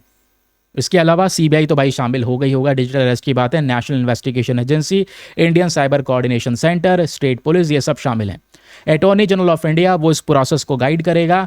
एंड ये जो यहाँ पर I4C है, Indian cyber crime coordination centre, इसके जो CEO हैं वो यहाँ पर इस इंटर डिपार्टमेंटल कमेटी के मेंबर सेक्रेटरी की तरह काम करेंगे। ये सब इन्फॉर्मेशन रिसेंटली यहाँ पर लाई गई है, तो थोड़ा सा पता होना चाहिए इंटर डिपार्टमेंटल कमेटी के मेन कॉम्पोजिशंस के बारे में। चलिए, हमने इसको भी रिवाइज किया। फिर बीच में आपने देखा होगा जब वेस्ट एशिया का कॉन्फ्लिक्ट चर्चाओं में रहा तो बहुत चर्चाएं हो रही थी, डूम्सडे प्लेन, डूम्सडे प्लेन। ये डूम्सडे प्लेन चर्चाओं में था, उड़ रहा है, काफ़ी दिनों बाद यहाँ पर उड़ान भरी है, ये सब न्यूज़ में आ रहा था। ये है क्या दोस्तों, यूएस की मिलिट्री, याद रखना डूम्सडे प्लेन को यूएस की मिलिट्री ऑपरेट करती है। ये नेशनल एयरबोर्न ऑपरेशन सेंटर की तरह काम करता है। इसको न्यूक्लियर वॉर के लिए डिज़ाइन करा गया है कि कोई न्यूक्लियर वॉर वगैरह हो रहा हो तो उस दौरान इस प्लेन को उड़ाया जा सकता है और हवा में ही इसमें फ्यूल बार बार भरा जा सकता है, तो लंबे समय तक ये हवा में टिक सकता है। जो प्रेसिडेंट है यूएसए के, उनकी प्रोटेक्शन कर सकता है। हर एक प्रकार के फीचर इस प्लेन के अंदर में प्रेजेंट है। तो डूम्सडे प्लेन क्या है, इतना पता होना चाहिए। खैर, कुछ खासा इतना रेलिवेंट नहीं है, तो थोड़ा सा इसके बारे में पता ज़रूर से होना चाहिए था। ठीक है, इसमें बोइंग E-4B का इस्तेमाल किया जाता है। बोइंग E-4B जो नाइट वॉच प्लेन है उसका यूज़ किया गया है, नाम इसको डूम्सडे प्लेन दे दिया गया है। ठीक है, अब दोस्तों एक अभ्यास चर्चाओं में था, साझा शक्ति। अभी तक हमने कौन सा अभ्यास डिस्कस किया है, डेजर्ट साइक्लोन। क्या डिस्कस किया है हमने, डेजर्ट साइक्लोन 2। और ये डेजर्ट साइक्लोन 2 किस किस के बीच में होता है, भारत और यूएई के बीच में यह अभ्यास होता है। साझा शक्ति, साझा शक्ति किसी दूसरे देश के साथ नहीं होता, याद रखना। ये हमारी इंडियन आर्मी का एक internal joint military civil fusion exercise है, जहां पर हमारी मिलिट्री सिविलियंस के साथ में कॉपरेट करके इस अभ्यास को कंडक्ट कर रही होती है। ठीक है, तो रिसेंटली यहां पर साझा शक्ति नाम का अभ्यास इंडियन आर्मी के थ्रू कंडक्ट किया गया। कहां पर, खादकी मिलिट्री स्टेशन। ठीक है, फिर उसके बाद इसका मेन पर्पस है सिविलियंस के साथ में मिलिट्री का कोऑर्डिनेशन को बेहतर करना। तो सिविलियन एजेंसीज भी इसमें पार्टिसिपेट कर रही थी और हमारी इंडियन आर्मी भी पार्टिसिपेट कर रही थी। तो पूछ सकता है साझा शक्ति, यहाँ पर सबको साथ में लाने की बात हो रही है, इसलिए साझा शक्ति यूज हो रहा है। तो यहाँ पर ये किस प्रकार का अभ्यास है, तो याद रखना ये इंडिया का खुद का एक joint military civil fusion exercise है। पूछ सकता है ऑब्जेक्टिव क्या है, तो सिविलियंस और मिलिट्री के बीच में कोऑर्डिनेशन को इंप्रूव करना। अभी तक क्या होता है, हम अपनी मिलिट्री को किसी दूसरे मिलिट्री के साथ में डिफेंस रिलेशंस मजबूत करने के लिए अभ्यास करवाते थे। यहाँ पर सिविलियन और मिलिट्री के बीच में कोऑर्डिनेशन को इंप्रूव किया जाता है साझा शक्ति में। ठीक है, ये भी क्लियर हो गया। तो इस अभ्यास में कुछ और चीज़ों पर भी फोकस किया जाएगा, फॉर एग्जाम्पल डिजास्टर रिस्पॉन्स देना, पब्लिक सेफ्टी के ऊपर में काम करना। ठीक है, अब यहीं पर एक मिसाइल भी बहुत इंपॉर्टेंट है, चर्चाओं में है, जो रिसेंटली न्यूज़ में रही है। इसका नाम है long range anti ship hypersonic missile. अभी हाल ही में चर्चाओं में दोबारा से ये थी, LRASHM। ठीक है, याद रखिएगा, long range anti ship hypersonic missile. दुश्मन के जहाज को डिस्ट्रॉय करने के लिए इस मिसाइल को रेडी किया गया है। तो अभी तक जो भी मिसाइल हमने डिस्कस की है, या तो intermediate range ballistic missile discuss की है या क्वासी बैलिस्टिक मिसाइल डिस्कस की है। Now this missile is a hypersonic missile. Hypersonic missiles वो होती हैं जिसकी स्पीड माक 5 से ज़्यादा होती है। ठीक है, प्रलय की माक 1 या 1.6 स्पीड थी शायद, है ना, 1.6 थी। हम लोगों ने कहीं पर 6.1 भी शायद मेंशन कर रखा है, उसको एक बार रीचेक कर लेना अपने हिसाब से। बाकी यहाँ पर ये जो मिसाइल है आपके सामने, ये हाइपरसोनिक मिसाइल है जिसकी स्पीड 5 माक से ज़्यादा है। 1 माक होता है साउंड के बराबर। 5 माक मतलब ध्वनि की स्पीड से भी 5 गुना ज़्यादा यहाँ पर ये तेज़ी से मिसाइल चल सकती है। साउंड की स्पीड से 5 गुना ज़्यादा तेज़ी से ये अपने टारगेट को हिट कर सकती है। बस मेन पर्पज़ यही है, इतना ही पता होना चाहिए। ठीक है, कि बताओ भाई यहाँ पर ये जो मिसाइल है ये किस प्रकार की मिसाइल है, तो ये एक प्रकार की anti ship hypersonic glide missile है, LRASHM। और ये किस प्रकार की मिसाइल है, हाइपरसोनिक। ये वर्ड आपको पता होना ज़रूरी है। रिसेंटली DRDO ने डेवलप किया, रिपब्लिक डे पर शोकेस किया था, जिस वजह से ये भी न्यूज़ में बना हुआ था, जो अगेन क्या करेगा, हमारे मैरीटाइम सपोर्ट को प्रोवाइड करवाएगा, इंडियन ओशन को यहाँ पर ज़्यादा प्रोटेक्ट करेगा। तो ये स्पेशली मैरीटाइम सपोर्ट के लिए बनाया गया है, क्योंकि दुश्मन का जहाज़ जो है वो समुद्र पे ही तो चलेगा, तो समुद्र की प्रोटेक्शन के लिए ही हमने इसको डेवलप किया। चलिए, अब एक और एयरक्राफ्ट न्यूज़ में है, which is C-295 transport aircraft. अब दोस्तों हम लोगों ने क्या क्या डिस्कस किया, फिर से रिवाइज करते हैं। P-8I मैरीटाइम एयरक्राफ्ट, उसके अलावा E-175 रीजनल जेट्स 88 पैसेंजर की कैपेसिटी के साथ। फिर हमने डिस्कस किया KC-390, ये भी क्या है, एक ट्रांसपोर्ट एयरक्राफ्ट। और अभी C-295, ये जो न्यूज़ में C-295 ये भी एक ट्रांसपोर्ट एयरक्राफ्ट ही है। ये देखिए, इंडियन एक्सप्रेस का आर्टिकल है, first made in India, Bharat के अंदर में पहला खुद का बनाया हुआ C-295 एयरक्राफ्ट।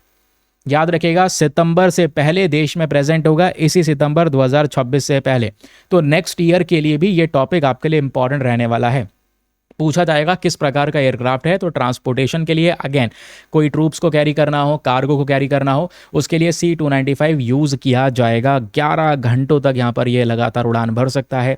और जब भारत में अवेलेबल हो जाएगा तो एवरो 748 को हम रिप्लेस कर देंगे, उसको रिप्लेस करके C-295 का हम लोग यहाँ पर यूज़ करेंगे। ठीक है, क्लियर। चलिए फिर अब आता है दोस्तों बहुत इंटरेस्टिंग पोर्शन विच इज़ धड़ाधड़ बहुत सारी मिसाइलें हैं, बहुत सारे एयर डिफेंस सिस्टम हैं जो थोड़े थोड़े पता होना ज़रूरी है ज़रूर से। ठीक है, फॉर एग्जांपल ईरान की मिसाइल की हम बात कर रहे हैं जो हाल ही में न्यूज़ में है। ये रहा आपके सामने आर्टिकल इंडियन एक्सप्रेस का, इसमें द हिंदू और इंडियन एक्सप्रेस दोनों के आर्टिकल हैं। ठीक है, तो ईरान की ये मिसाइलें न्यूज़ में थी क्योंकि वेस्ट एशिया का कॉन्फ्लिक्ट हुआ, ईरान ने ये इन मिसाइलों का इस्तेमाल किया आसपास के अरब नेशंस के अंदर में अमेरिका के मिलिट्री बेसिस को डिस्ट्रॉय करने के लिए, इजराइल के मिलिट्री बेसिस को डिस्ट्रॉय करने के लिए। तो इन मिसाइल में फॉर एग्जांपल सौमर, सेजल, साहब 3, ज़ोल्फगर, तोंडर। तोंडर बेसिकली चाइना का ये मिसाइल है बट यहाँ पर ये ईरान ने परचेज़ किया है तो ईरान इसको यूज़ करता है। तो ऐसे यहाँ पर नाम आपको मिल जाएं तो पता होना चाहिए आप लोगों को कि हाँ भाई ये मिसाइल्स हैं, सारे के सारे मिसाइल के नाम हैं और ये ईरान के मिसाइल्स हैं। ईरान के पास में सबसे ज़्यादा आपको बैलिस्टिक मिसाइल्स ही देखने को मिल जाएंगे जिनकी रेंज 2000 किलोमीटर या 2000 किलोमीटर से ज़्यादा है। फॉर एग्जांपल सेजिल को लेकर क्वेश्चन बन सकता है, तो सेजिल की रेंज 2000 किलोमीटर है। इसमें सबसे ज़्यादा रेंज सौमर की है, सौमर की रेंज 3000 किलोमीटर है। फिर इमाद, गदर, शाहब 3, खोरामशार को लेकर सवाल बन सकता है, ज़ोल्फगर को लेकर बन सकता है और सेजिल को लेकर। अच्छा, सब कहोगे कैसे याद रखें, सब याद भी मत रखो, आपको 2-3 याद हैं, सेजिल, शाहब 3, खोरामशार, शाहब। अगर इतने यहाँ पर 2-3 यहाँ पर याद रहेंगे तो कुछ ना कुछ आपको ऑप्शन वहाँ पे ज़रूर से मिलेगा चीज़ों को एलिमिनेट करने के लिए।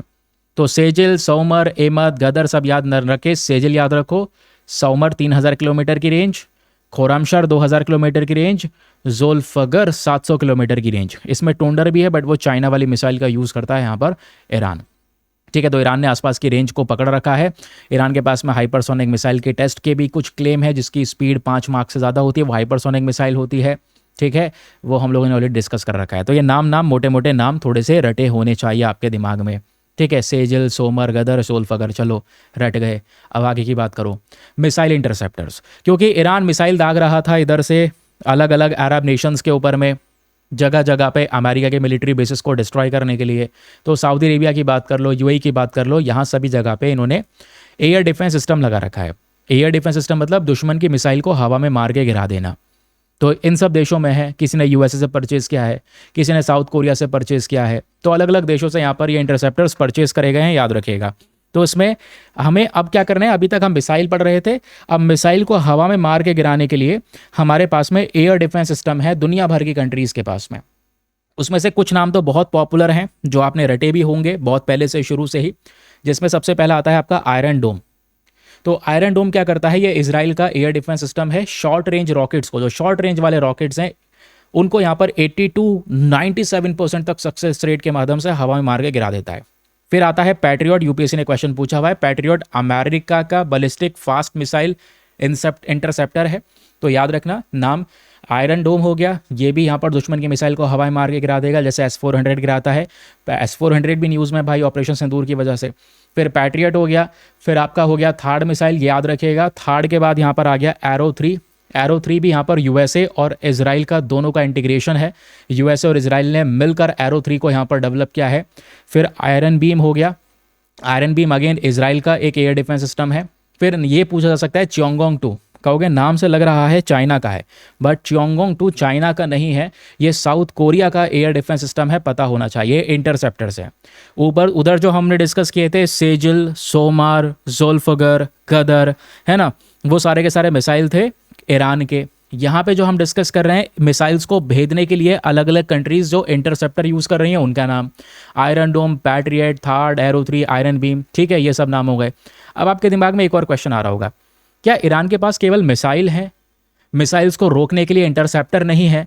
इंटरसेप्टर भी है क्योंकि ईरान पे भी मिसाइल दागी थी इजराइल ने, यूएसए ने, तो ईरान पे भी हमला हुआ है। तो ईरान यहाँ पर जो मिसाइल्स रोक रहा है, तो ईरान के सेपरेटली इंटरसेप्टर्स की बात करेंगे तो ये हैं, जिसमें बवर्स 373 हो गया जिसको सैयद नाम दिया गया। ये थोड़ा सा याद रखिएगा, सैयद 4B ये बहुत न्यूज़ में था। सैयद 4B, सैयद 3 अलग अलग नाम से जाना जाता है। इसमें बवर 373, सेवोम ई खोरदद या तोर MJ1, माजिद, अजरकश। तो ये सब एंटी ड्रोन सिस्टम या इंटरसेप्टर्स आपको देखने को मिलेंगे। ठीक है, तो कंफ्यूज मत होना। इसमें आपको क्या क्या याद रखना है, बाबर का नाम याद रखना, उसके अलावा खोर्दत का नाम याद रखना। चाहे तो बाबर के साथ सैयद यूज़ होगा या खोर्दत के साथ सैयद यूज़ होगा, तो पता होना चाहिए कि भाई ये ईरान के इंटरसेप्टर हैं। ठीक है, आयरन डोम की बात होगी, चियांगोंग 2 साउथ कोरिया का है। एरो 3 की बात होगी, एरो 3 यूएसए और इजराइल का है। ठीक है, यूएसए और इजराइल का इंटीग्रेशन है। थर्ड की बात करेंगे तो अगेन यहाँ पर ये यूएसए का है। तो ये हो गए एयर डिफेंस सिस्टम। चलिए, अब क्योंकि वेस्ट एशिया में तबाही मच रही है थी उस समय पर, ये सब वेपन्स हाल ही में न्यूज़ में बने हुए थे। उसके बाद आपको याद होगा भारत के जहाज़ स्ट्रेट ऑफ हॉर्मुज़ में अटक गए थे। तो भारत के जहाज़ों को स्ट्रेट ऑफ हॉर्मुज़ से निकालने के लिए इंडिया ने एक ऑपरेशन चलाया था, विच इज़ ऑपरेशन संकल्प। ठीक है, प्रोबेबली यहाँ से क्वेश्चन बन सकता है ऑपरेशन संकल्प को लेकर। अब ऑपरेशन संकल्प को लेकर मेरे दोस्त ये बात याद रखना, कोई नया ऑपरेशन नहीं शुरू किया गया था। बहुत सारी जगह पर बता दिया गया अरे नया ऑपरेशन भारत ने शुरू कर दिया, ऑपरेशन संकल्प यहाँ से जहाज़ निकालने के लिए। नहीं, ऑपरेशन संकल्प 2019 में ही इंडिया ने शुरू कर दिया था, ताकि गल्फ ऑफ ओमान और गल्फ ऑफ एडन पर अपनी नेवी को तैनात किया था कि वहीं पर ना कई बार सोमालिया के पायरेट्स भारत के आते जाते जहाज़ को लूटने लगते थे, जिसको बोलते हैं पायरेट, समुद्री लुटेरे। तो एंटी पायरेसी ऑपरेशन के लिए गल्फ ऑफ ओमान और गल्फ ऑफ एडन से सुरक्षित भारत के जहाज़ों को निकाल सके हमारी नेवी, ये मेन पर्पस था ऑपरेशन संकल्प का। तो ये ऑपरेशन संकल्प बहुत काम में आया दोस्तों अभी वेस्ट एशिया के क्राइसिस के दौरान, जिसके बाद ऑपरेशन संकल्प का इस्तेमाल करके हमने क्या किया, बहुत सारे भारत के जहाज़ों को स्ट्रेट ऑफ हॉर्मुज़ से पास करवाया। आपने अलग अलग नाम देख, शिवालिक का नाम सुना होगा, जगलातकी का नाम सुना होगा, ये जहाज़ यहाँ पर चर्चाओं में थे जो एलपीजी लेकर आ रहे थे, क्रूड ऑयल लेकर आ रहे थे, है ना। तो ऑपरेशन संकल्प की याद रखना 2019 में लेकर आया गया है। एंड ऑपरेशन संकल्प का मेन पर्पज़ है एंटी पायरेसी ऑपरेशंस को चलाना। फिर उसके बाद यहाँ पर एक बहुत इंपॉर्टेंट टॉपिक है कि भाई केंद्र सरकार ने बीच में ही 5,000 करोड़ रुपए की डील साइन कर दी थी अपनी समुद्री सुरक्षा को बढ़ाने के लिए। और 5,000 करोड़ रुपए की डील किसके साथ साइन की गई, रशिया के साथ, कि रशिया से हम एक मिसाइल परचेज करेंगे which is a still missile, और साथ ही साथ AH-MK3 हेलीकॉप्टर्स को परचेज किया जाएगा। तो 6 हेलीकॉप्टर्स को परचेज करने की बात की जा रही थी, होली का टाइम था उस समय पर, तो 6 हेलीकॉप्टर्स को परचेज करने की बात की जा रही थी। ये हेलीकॉप्टर क्या करेंगे, याद रखेगा, ALH-3 MK3 हेलीकॉप्टर, इनका मेन काम है मैरीटाइम सिक्योरिटी, समुद्र की सुरक्षा के लिए, क्योंकि ये डील जो है ये नेवी के पर्सपेक्टिव से ज़्यादा इंपॉर्टेंट है। स्टिल मिसाइल की बात करेंगे तो ये रशिया का स्टिल मिसाइल हमको देखने को मिलेगा। ये रशिया का स्टिल मिसाइल हम लोगों ने परचेज करने के लिए ये पूरा डील किया है। ये जो स्टिल मिसाइल है ये भी भारत के नेवी के वेपन्स में लगाया जाएगा, जो भारत की नेवी को प्रोटेक्शन देगा, हर प्रकार का वेदर हो, रैपिड रिएक्शन प्रोवाइड करवाएगा। स्टिल मिसाइल के बारे में बेसिक बातें प्लीज़ ज़रूर से पता होनी चाहिए। जो नेवी के जहाज़ में लगने वाला है ये मिसाइल, स्टिल मिसाइल। ठीक है, क्लियर हो गया। चलिए भाई आगे आते हैं। फिर बीच में यहाँ पर मिनटमैन 3 मिसाइल चर्चा में था, मिनटमैन 3 मिसाइल, कि भाई ये मिसाइल तबाही कर मचा देगा ईरान के अंदर में, है ना। बीच में ही यूएसए ने इस मिसाइल को टेस्ट कर लिया था। इवन कई आर्टिकल कह रहे थे डूम्सडे मिसाइल है, डूम्सडे वार्निंग दे रहा है अमेरिका, ये मिसाइल से यहाँ पर पूरा अंत हो सकता है ईरान का, ये चर्चाओं में था। अच्छा, ऐसी खतरनाक मिसाइल थी ये, जितनी चर्चाएं हो रही हैं भयानक, आपने मीडिया में देखा होगा भी, जो न्यूज़ रिपोर्ट्स मैंने आपको दिखाई हैं। तो ये था क्या मिनटमैन 3, फटाफट इसको डिस्कस कर लेते हैं। तो दोस्तों ये भी एक इंटर कॉन्टिनेंटल बैलिस्टिक मिसाइल है। अब ध्यान रखना, ओरेशनिक थी इंटरमीडिएट रेंज बैलिस्टिक मिसाइल, ये इंटर कॉन्टिनेंटल बैलिस्टिक मिसाइल है। इसकी रेंज बहुत मैसिव है। ध्यान में रखना, जितनी भी मिसाइल आज दुनिया में 5,500 किलोमीटर से ज़्यादा रेंज की होती हैं उसको हम इंटर कॉन्टिनेंटल बैलिस्टिक मिसाइल ही कहते हैं। और यहाँ पर जिस मिसाइल की हम बात कर रहे हैं इसकी रेंज है लगभग 13,000 किलोमीटर्स। इसकी स्पीड है 24,000 किलोमीटर प्रति घंटा, यानी 23 माख की स्पीड आपको देखने को मिल जाती है। इसी को बोलते हैं ICBM। इसको बनाया है डगलस एयरक्राफ्ट कंपनी ने, अंडरग्राउंड करके रखा जाता है इस मिसाइल को। ये इकलौता ज़मीन के ज़रिए न्यूक्लियर अटैक करने का पावर है अमेरिका के पास में, जो बहुत भयंकर है। तो याद रखेगा, अप्रॉक्सीमेटली 440 मिनटमैन 3 मिसाइल्स हैं अमेरिका के पास में, अमेरिका के स्टॉक के अंदर में। तो ये भारी तबाही मचा सकते हैं। इस मिसाइल में हर एक फीचर है। एक तो ये न्यूक्लियर अटैक कर सकता है, दूसरी बात एक न्यूक्लियर अटैक नहीं, एक ही मिसाइल में ढेर सारे वॉरहेड्स लगाकर एक ही मिसाइल से पूरी जगह को तबाह कर सकता है। तो यह है मिनटमैन 3। इसमें 3 स्टेज सॉलिड फ्यूल रॉकेट का यूज़ किया गया है। इसका वजन ही मिसाइल का 30 टन से ऊपर है। तो मिनटमैन 3 क्वेश्चन यहाँ से भी प्रोबेबली बन सकता है, तो पता होना चाहिए डूम्सडे मिसाइल के बारे में या मिनटमैन 3 मिसाइल के बारे में। It's a LGM-30G inter continental ballistic missile. LGM, L silo launched, G surface attack, M से गाइडेड मिसाइल, ये सब कुछ टर्मिनोलॉजीज इसके अंदर में ऐड कर रखे हैं। आपको कुछ ऐसा मिल जाए ना वर्ड LGM-30G, ये न्यूज़ में था, इसी को मिनटमैन 3 कहते हैं और यही एक ICBM है अमेरिका का। फिर अमेरिका के ग्रेविटी बॉम्ब चर्चाओं में थे कि भाई यूएसए प्लान ये कर रहा था कि क्यों ना ईरान के ऊपर में मिसाइल ना दाग के ग्रेविटी बॉम्ब चला दिया जाए। क्योंकि दोस्तों ईरान क्या कर रहा था ना, मैं आपको अगर एक चीज़ दिखाऊं तो ईरान सस्ते सस्ते मिसाइल दाग रहा था, लेकिन ईरान सस्ते सस्ते मिसाइल से अमेरिका को बहुत ज़्यादा नुकसान पहुंचा रहा था। तो अमेरिका ने सोचा क्यों ना ग्रेविटी बॉम्ब गिराए जाएँ, तो ग्रेविटी बॉम्ब न्यूज़ में आ गए। ग्रेविटी बॉम्ब क्या होता है, ये ग्रेविटी का, गुरुत्वाकर्षण का इस्तेमाल करके सीधा ऊपर से छोड़ दिया जाता है और सीधा नीचे जाकर धरती पे गिरेगा। ठीक है, फ्री फॉल बॉम्ब होता है, एकदम फ्रीली ऊपर से यहाँ पर इसको गिरा दिया जाता है। ग्रेविटी के माध्यम से कहीं पर भी ये गिर सकता है। हालांकि जो मॉडर्न अपग्रेड है उसमें GPS सिस्टम भी आ चुका है, तो GPS के थ्रू आप उसको गिराओगे तो गाइड कर सकते हो कि भाई किधर गिराना है। तो सर करना क्या है, ग्रेविटी बॉम्ब्स के नाम याद रखने हैं। ग्रेविटी बॉम्ब में आपका MK-82, 83, 84 मिल सकता है नाम। MK-82, 83, 84 ये सारे के सारे ग्रेविटी बॉम्ब्स हैं। फिर उसके अलावा MK के अलावा दोस्तों ग्रेविटी बॉम्ब में जो न्यूक्लियर वर्जन है, जिससे मतलब न्यूक्लियर अटैक भी किया जा सकता है, ऊपर से सीधा आप समझो न्यूक्लियर बॉम्ब गिराया जा सकता है किसी की धरती पर, उसमें B61 है और B83 है। तो MK-81, 82, 83, 84 and B61 and B83 ये सारे के सारे किस प्रकार के बॉम्ब्स हैं, ये न्यूक्लियर बॉम्ब्स हैं। ठीक है, सॉरी न्यूक्लियर बॉम्ब्स कह रहा हूँ, ये ग्रेविटी बॉम्ब्स हैं। तो ये ग्रेविटी बॉम्ब्स के एग्जाम्पल हैं आपके सामने। मिसाइल एक्सपेंसिव है, ग्रेविटी बॉम्ब सस्ते पड़ते हैं, तो क्यों ना ग्रेविटी बॉम्ब को गिराया जाए। किससे गिराया जा सकता है, तो अमेरिका अपने किसी भी एयरक्राफ्ट से इसको कैरी कर सकता है, स्पेशली F-15E, F-35 या B-52 स्ट्रेटो फोर्ट्रेस, ये कुछ इनके एयरक्राफ्ट्स हैं जिससे यहाँ पर ये बॉम्ब्स को गिरा सकते हैं। अब ये एयरक्राफ्ट्स को याद मत रखिए, but B61, B83 and then उसके 82, 83, 84 ये थोड़ा सा यहाँ पर याद रखेगा, ये सब क्या है। ठीक है, अब इसी बीच क्योंकि वेस्ट एशिया के कॉन्फ्लिक्ट के दौरान भाई हथियार ही हथियार न्यूज़ में भरे पड़े थे, इसी बीच यहाँ पर आपको एक चीज़ और पता होगा, क्या था भाई, ईरान का जहाज़ था, ईरान का जहाज़, इसका नाम था आयरिस देना। ये विशाखापट्टनम में एक अभ्यास कंप्लीट करके वापस अपने देश लौट रहा था।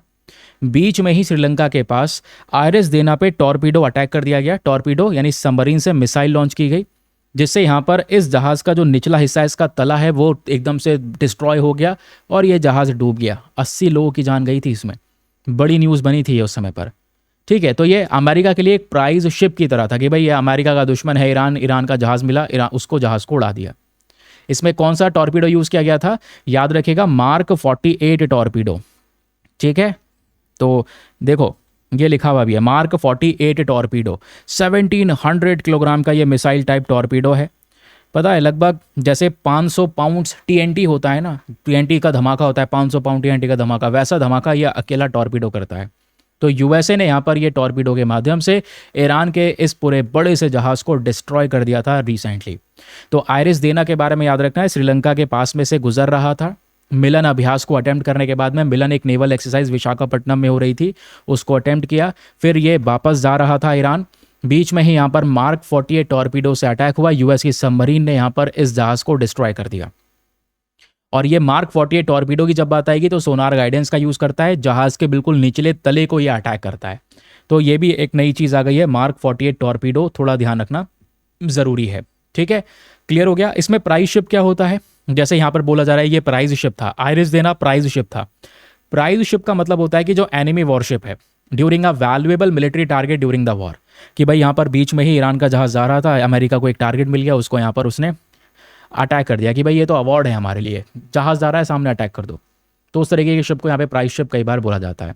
अच्छा, क्या ये इजाज़त देता है कि भाई जहाज़ जा रहा है समुद्र में किसी, ठीक है, अपने एरिया में, अपनी टेरिटरी में, तो उसको अटैक कर दिया जाए?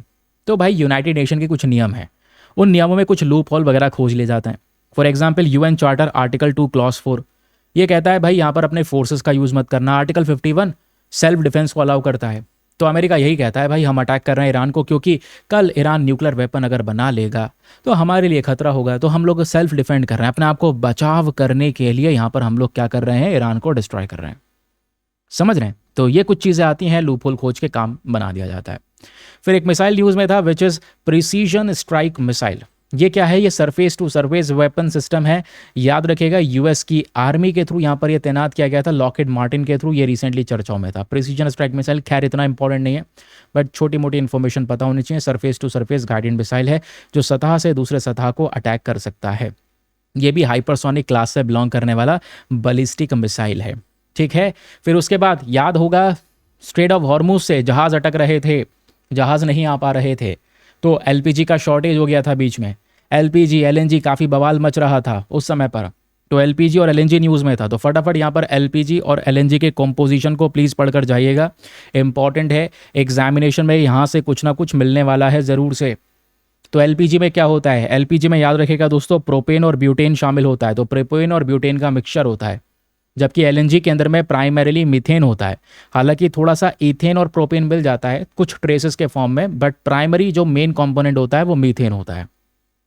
ठीक है। तो एलएनजी को हम स्टोर करके रखते हैं एक एम्बिएंट टेम्परेचर पर। ठीक है। जबकि यहाँ पर एलएनजी को स्टोर करके रखा जाता है -162 डिग्री सेल्सियस पर, ठंडे टेम्परेचर पर। क्रायोजेनिक टैंक्स में हम रखते हैं ताकि इसको रखा भी जा सके, लिक्विड में मेंटेन भी किया जा सके।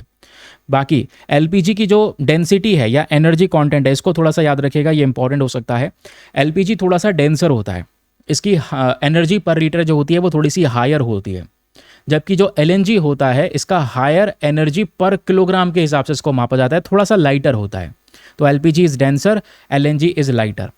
एप्लीकेशन की बात करेंगे तो एलपीजी का इस्तेमाल होता है घर के अंदर में सिलेंडर्स में, ठीक है, एलपीजी सिलेंडर्स में, ऑटो गैस में, इंडस्ट्रियल प्रोसेस में। जबकि एलएनजी का जो यूज़ होता है मैरीन फ्यूल में होता है, एलएनजी पावर्ड शिप्स होते हैं। डीजल का एक ऑल्टरनेटिव यूज़ कर सकते हैं हैवी ट्रांसपोर्टेशन सिस्टम में। ठीक है। तो ये पता होना चाहिए। एलपीजी जो है हवा से ज़्यादा भारी होती है, हैवियर होती है, इतनी जल्दी ख़त्म नहीं होती। एलएनजी जो होता है यहाँ पर आप देख पाओगे ये हवा से लाइटर होती है ना। अब एलपीजी यहाँ पर आपको पता है कि हवा से जब भारी है, डेंसर है, तो किसी भी जगह पर लो एरियाज़ में एक्यूमुलेट हो जाती है। आपने देखा होगा जब ये गैस लीक होती है तो बहुत देर तक यहाँ पर वो गैस की जो बदबू है वो आती रहती है। एक्सप्लोजन का रिस्क बढ़ जाता है क्योंकि हवा से भारी है तो थोड़ी देर रुकी रहती है।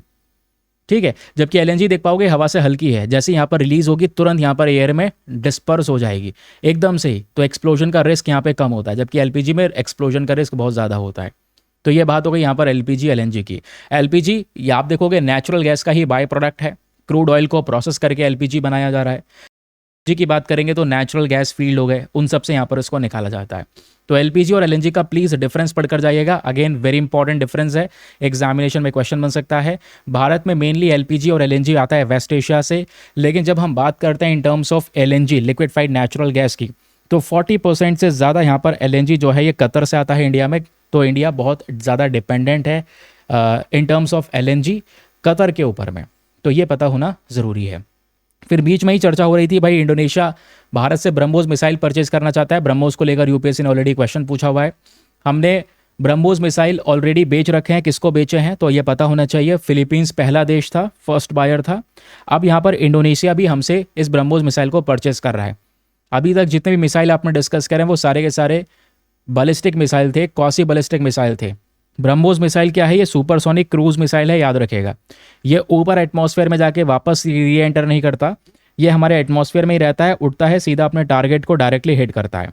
आप इसको अपने एयरक्राफ्ट जैसे सुखोई Su-30 MKI से लॉन्च कर सकते हैं, कहीं से भी, ज़मीन से लॉन्च किया जा सकता है, समुद्र से लॉन्च किया जा सकता है, सबमरीन से लॉन्च किया जा सकता है, एयरक्राफ्ट से लॉन्च किया जा सकता है, कहीं से भी आप इसको लॉन्च कर पाओगे। इसकी स्पीड है मार्क 2.8 से लेकर मार्क 3 के हिसाब से। अब ब्रह्मोस ये नाम कहाँ से रखा गया है? क्योंकि ब्रह्मोस मिसाइल एक जॉइंट वेंचर प्रोजेक्ट है बिटवीन इंडिया एंड रशिया। तो दोनों देशों की जो इंपॉर्टेंट नदियां हैं, फॉर एग्जांपल भारत की ब्रह्मपुत्र नदी और रशिया की मोस्कवा नदी, तो दोनों नदियों का नाम मिलाने के बाद में ब्रह्मोस नाम यहाँ पर रखा गया है। ठीक है, ब्रह्मोस के बारे में बात हो गई। किस टाइप का मिसाइल है यही क्वेश्चन पूछा जाएगा, तो वो है यहाँ पर ब्रह्मोस सुपरसोनिक क्रूज मिसाइल। अच्छा, आपको ये भी याद रखना है इंडोनेशिया क्यों परचेज कर रहा है, क्योंकि मेन है दोस्तों नॉर्थ नटूना सी। नटूना सी को लेकर क्वेश्चन बन सकता है। ये रहा भाई इंडोनेशिया, यहाँ पर ये नटूना आइलैंड्स है।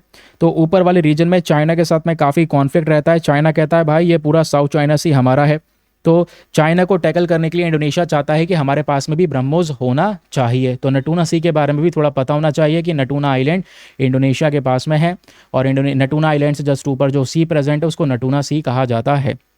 ठीक है, चलिए। फिर उसके बाद में आपने देखा होगा एक खबर पब्लिश हुई थी, 6 अमेरिका के जो सैनिक हैं वो मारे गए थे एक एयरक्राफ्ट क्रैश में। क्योंकि वेस्ट एशिया के कॉन्फ्लिक्ट के दौरान जब ये चल ही रहा था तो इराक में अमेरिका का एक एयरक्राफ्ट क्रैश हो गया था। ठीक है, तो 6 सैनिक मारे गए।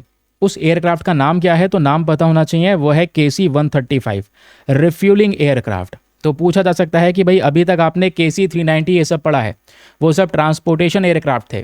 ठीक है, वो ब्राज़ील से बिलोंग करता था।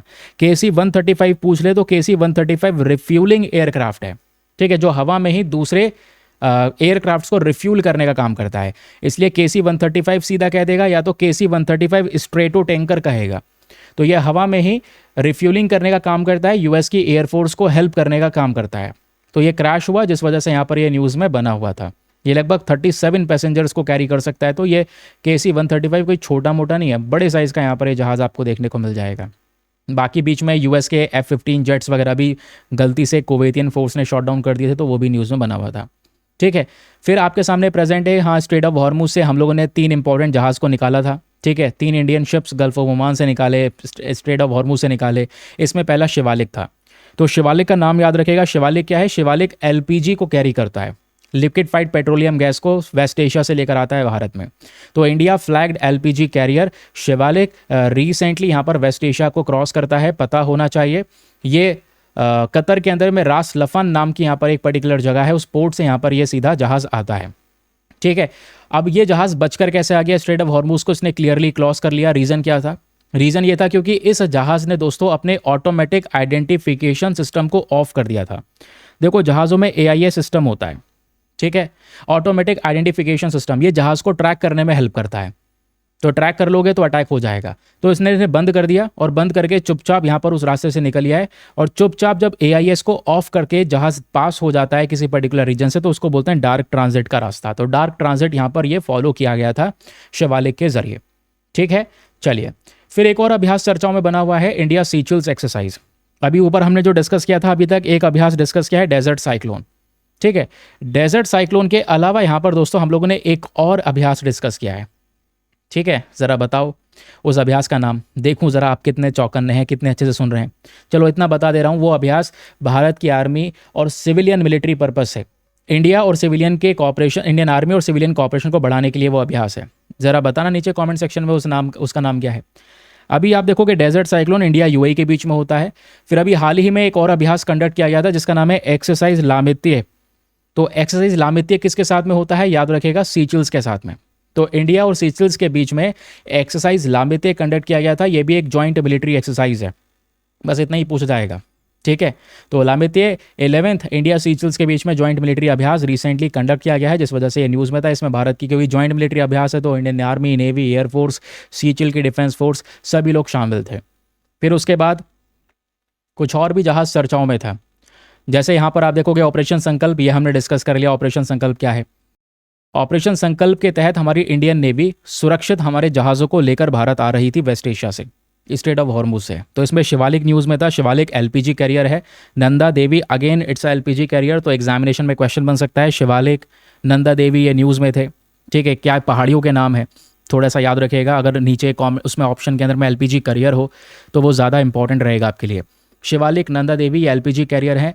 जगलाद की बात करेंगे तो ये क्रूड ऑयल टैंकर है, ये कच्चे तेल को यहाँ पर लेकर चलता है। ठीक है, तो ये अलग अलग शिप्स के इंपॉर्टेंट नेम्स हो गए। तो ऑपरेशन संकल्प के थ्रू सुरक्षित यहाँ पर गल्फ ऑफ ओमान से, गल्फ ऑफ एडन से, ठीक है, सुरक्षित हम लोगों ने अपने जहाज़ों को अपने देश में पहुँचाया है स्ट्रेट ऑफ हॉर्मुज के जरिए। ठीक, फिर इंडो तिब्बतन बॉर्डर पुलिस हाल ही में न्यूज़ में थी, तो ये भी आपको पता होना चाहिए। ITBP रिसेंटली क्या हुआ है, चाइना के साथ में लगातार जो बॉर्डर पेट्रोलिंग्स है वो इंक्रीज़ हुई है। गलवान क्लैश जो हुआ था 2020 में, उसके बाद बॉर्डर पर निगरानी को बढ़ा दिया गया है। तो निगरानी बढ़ाई गई तो ITBP Indo Tibetan border police, ये पता होगा, यही चाइना के बॉर्डर को सुरक्षित रखती है। मतलब चाइना के साथ हमारा एक बॉर्डर लगता है, बहुत लंबा चौड़ा बॉर्डर लगता है। तो ये जो पूरा बॉर्डर है उसकी प्रोटेक्शन करने का काम इंडो तिब्बतन बॉर्डर पुलिस को दिया गया है, ITBP को दिया गया है। तो आईटीबीपी किसके अंडर में आता है? मिनिस्ट्री ऑफ होम अफेयर्स के अंडर में आता है। अब मिनिस्ट्री ऑफ होम अफेयर्स क्यों? क्योंकि आईटीबीपी भाई सीएपीएफ के अंडर में आता है। सीएपीएफ क्या है? Central armed police forces. इसी सीएपीएफ में आपकी सारी फोर्सेस आती हैं। फॉर एग्जांपल असम राइफल्स, ठीक है, असम राइफल्स के अलावा बीएसएफ, बॉर्डर सिक्योरिटी फोर्स, ये भी हाल ही इनमें न्यूज़ में था, तो बॉर्डर सिक्योरिटी फोर्स के बारे में पता होना चाहिए कि भाई एंटी नक्सल ऑपरेशंस को भी ऑपरेट करता है। भारत में नक्सलवादियों के खिलाफ ऑपरेशन चलाए जाते हैं, ठीक है। बॉर्डर सिक्योरिटी फोर्स के अलावा सीआरपीएफ हो गया, central reserve police force. CRPF के अलावा Indo Tibetan border police ITBP हो गया। फिर आपका हो गया नेशनल सिक्योरिटी गार्ड, प्लीज इसको याद रखिएगा। सशस्त्र सीमा बल, सेंट्रल इंडस्ट्रियल सिक्योरिटी फोर्सेस, ये सारे के सारे यहाँ पर सीएपीएफ में आते हैं, सेंट्रल आर्म्ड पुलिस फोर्सेस में आते हैं। तो ITBP is also a part of CAPF and CAPF comes under ministry of home affairs, ठीक है, गृह मंत्रालय के अंडर में आता है। आईटीबीपी को कहाँ पे तैनात किया जाता है? तो आज के समय पर जो काराकोरम पास है लद्दाख के अंदर में, वहां से लद्दाख से अरुणाचल प्रदेश तक भारत का बॉर्डर लगता है चाइना के साथ में। तो अरुणाचल प्रदेश में जो जाचेपला नाम की जगह है, यहाँ पूरे के पूरे बॉर्डर पर हमारी आईटीबीपी चाइना के साथ में बॉर्डर को सिक्योर कर रही होती है, बॉर्डर पर दस्तक मार रही होती है। तो भाई ये हो गई यहाँ पर आईटीबीपी के बारे में हर एक इंपॉर्टेंट डिस्कशन, इंपॉर्टेंट बात है। आईटीबीपी का मोटो है शौर्य, दृढ़ता, कर्मनिष्ठा, ठीक है, शौर्य, दृढ़ता, कर्मनिष्ठा, ये आईटीबीपी का मोटो है। और भैरव बटालियन का मोटो क्या था? अच्छा जरा बताओ नीचे कमेंट सेक्शन में, अभी मैंने आपको पढ़ाया हुआ है, लिखते रहो, रिवाइज होता रहेगा। भैरव बटालियन का वॉर क्राई पहले बताओगे कि वॉर क्राई क्या है, फिर उनका मोटो बताओ नीचे कमेंट सेक्शन में, देखें कितना कितना याद रह रहा है, ठीक। फिर उसके बाद में आपका एक और बहुत इंपॉर्टेंट आर्टिकल है रिगार्डिंग ऑपरेशन ऊर्जा सुरक्षा। तो ऑपरेशन ऊर्जा सुरक्षा ये भारत के एनर्जी लाइफलाइंस को सिक्योर करने का काम करता है, याद रखेगा। हुआ क्या है एक्चुअली में, भारत की नेवी ने ऑपरेशन ऊर्जा सुरक्षा को लॉन्च किया था हाल ही में। यह ऑपरेशन ऊर्जा सुरक्षा का मेन पर्पस था स्ट्रेट ऑफ हॉर्मूज में प्रोटेक्शन देना हमारे जहाज़ों को, जैसे ऑपरेशन संकल्प का काम है, वैसे ही ऊर्जा सुरक्षा एक नया ऑपरेशन यहाँ पर लॉन्च किया गया था। थोड़ा सा ये पता होना चाहिए कौन से रीजन में, स्ट्रेट ऑफ हॉर्मूज में, ताकि सेफली हम अपने जहाज़ों को पास करवा सकें, सेफ तरीके से जो शिप है वो एस्कॉर्ट हम लोग करवा सकें, ठीक है, क्लियर हो गया। फिर आते हैं दोस्तों यहाँ पर बहुत इंपॉर्टेंट वेपन्स एंड सिस्टम्स। फिर से कुछ वेपन्स चर्चाओं में इंडिया ने कितने सारे डील साइन करे हैं, वो सारे डील देखो न्यूज़पेपर के अकॉर्डिंग आपके सामने प्रेजेंट कर रहा हूँ। इंडिया ने 858 करोड़ रुपए का एक डिफेंस डील साइन किया है रशिया के साथ में। इंडिया ने रशिया के साथ में 858 करोड़ रुपए का डील साइन किया है। अभी इससे पहले हमने रशिया के साथ में जो लेटेस्ट डील कौन सी डिस्कस की है, स्टिल मिसाइल, है ना, स्टिल मिसाइल याद है? स्टिल मिसाइल वो किसके लिए परचेज करा गया, जरा बताना नीचे कमेंट सेक्शन में, उसको कहाँ पे लगाया जाएगा बताओ जरा, ठीक है। तो इंडिया ने ये जो साइन किया था डील रशिया के साथ में, यूएस की कंपनी के साथ में, ये सबसे पहले टुंगुस्का एयर डिफेंस सिस्टम को लेकर है। Please very very important name, Tunguska air defence missile system, ये हम अपने आर्मी के लिए परचेज करेंगे फ्रॉम दी रशिया, है ना। तो ये short range air defence system है, मिसाइल और गन सिस्टम दोनों में है। दुश्मन के ड्रोन्स को डिस्ट्रॉय करना हो, दुश्मन के एयरक्राफ्ट्स को डैमेज करना हो, Tunguska is one of the best system. फिर टुंगुस्का के बाद में दोस्तों यहाँ पर दूसरा आता है P8I एयरक्राफ्ट। P8I एयरक्राफ्ट की जब यहाँ पर बात आएगी तो it's a maritime surveillance and anti submarine warfare, ठीक है। ये हमने ऊपर सबसे पहले यही डिस्कस किया है कि भाई मैरीटाइम सर्विलांस प्रोवाइड करवाएगा और एंटी सबमरीन वॉरफेयर प्रोवाइड करवाएगा। S-400 की बात करेंगे तो ये लॉन्ग रेंज, ठीक है, बहुत हम लोगों ने S-400 के बारे में डिस्कशन किया है। फिर यहाँ पर बात हो रही है होवरक्राफ्ट के बारे में। तो होवरक्राफ्ट ये भी रिसेंटली परचेज करने की बात की गई है। ये कोस्ट गार्ड इस्तेमाल करते हैं होवरक्राफ्ट। इसका इस्तेमाल किया जाता है सर्च ऑपरेशन को चलाने के लिए, रेस्क्यू ऑपरेशन चलाने के लिए, या डिजास्टर रिलीफ प्रोवाइड करवाने के लिए होवरक्राफ्ट का यूज़ होता है।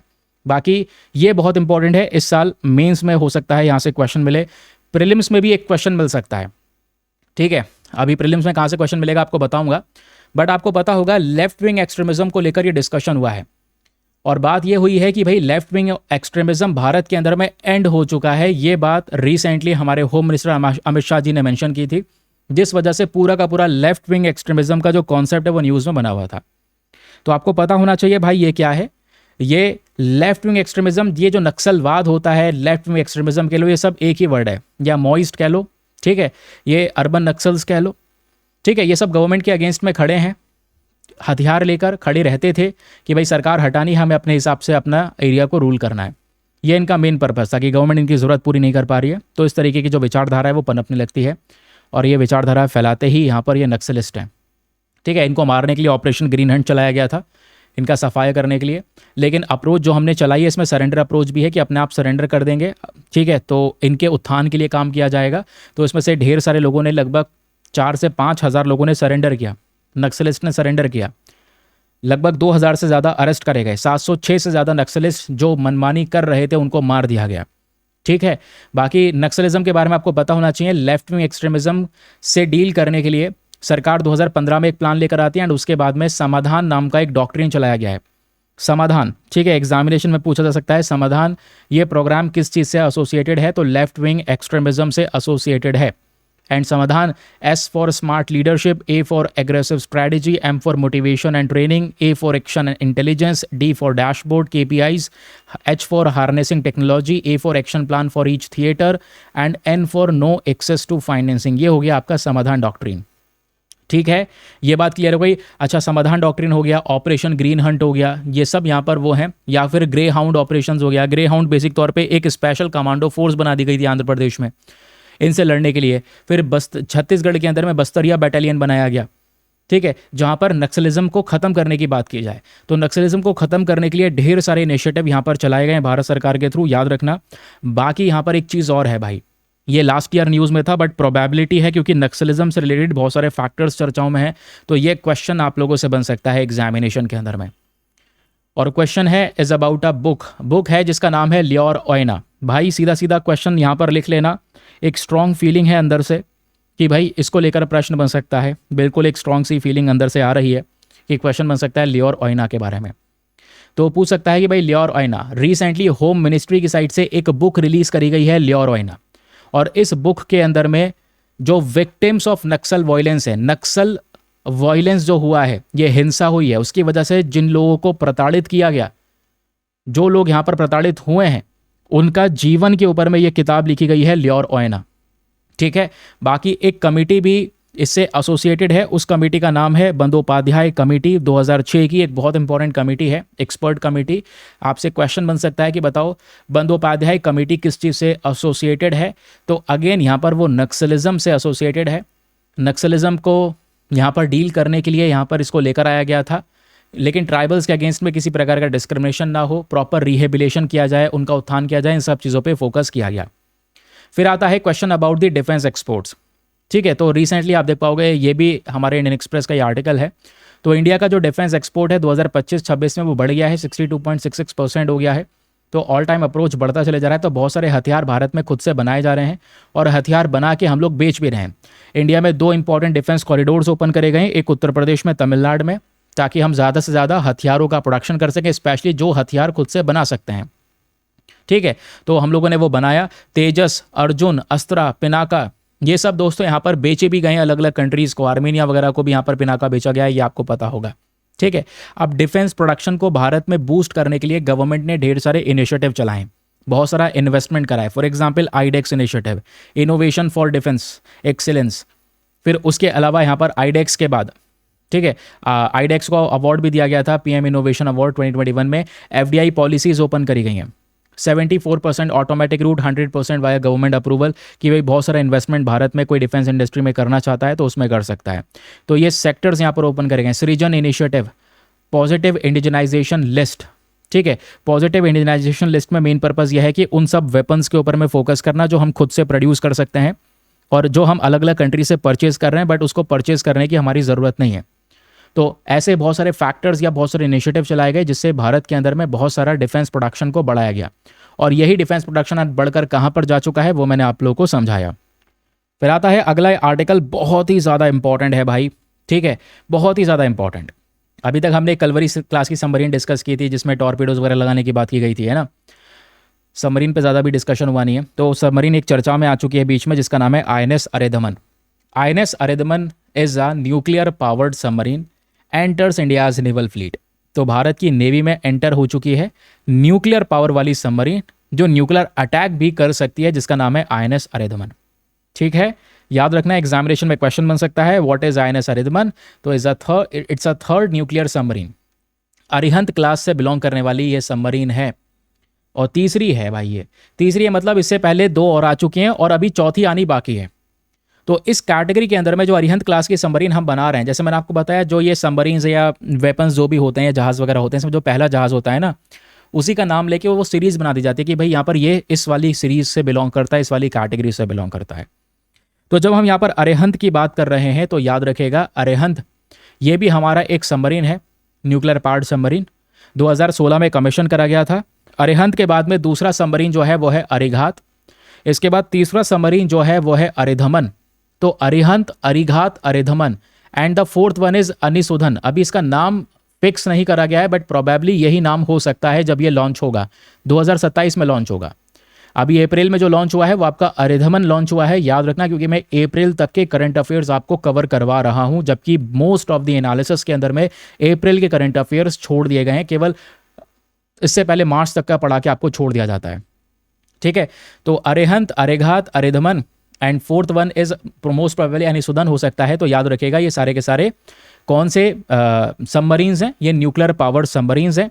इनमें कुछ हमने ऐसे मिसाइल लगा रखे हैं जो बेसिक तौर पे न्यूक्लियर अटैक करने के केपेबल हो सकते हैं, जैसे for example nuclear capable K4 missile हो गया।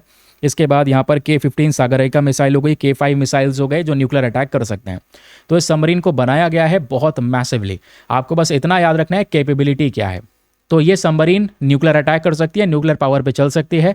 इसी के साथ में भारत का न्यूक्लियर ट्रायड पूरा हो जाता है, यानी हम ज़मीन से न्यूक्लियर अटैक कर सकते हैं, समुद्र से न्यूक्लियर अटैक कर सकते हैं, हवा में से न्यूक्लियर अटैक कर सकते हैं, क्योंकि हवाई हमले करने के लिए भी हमारे पास में मिसाइल से जो न्यूक्लियर अटैक कर पाएंगे।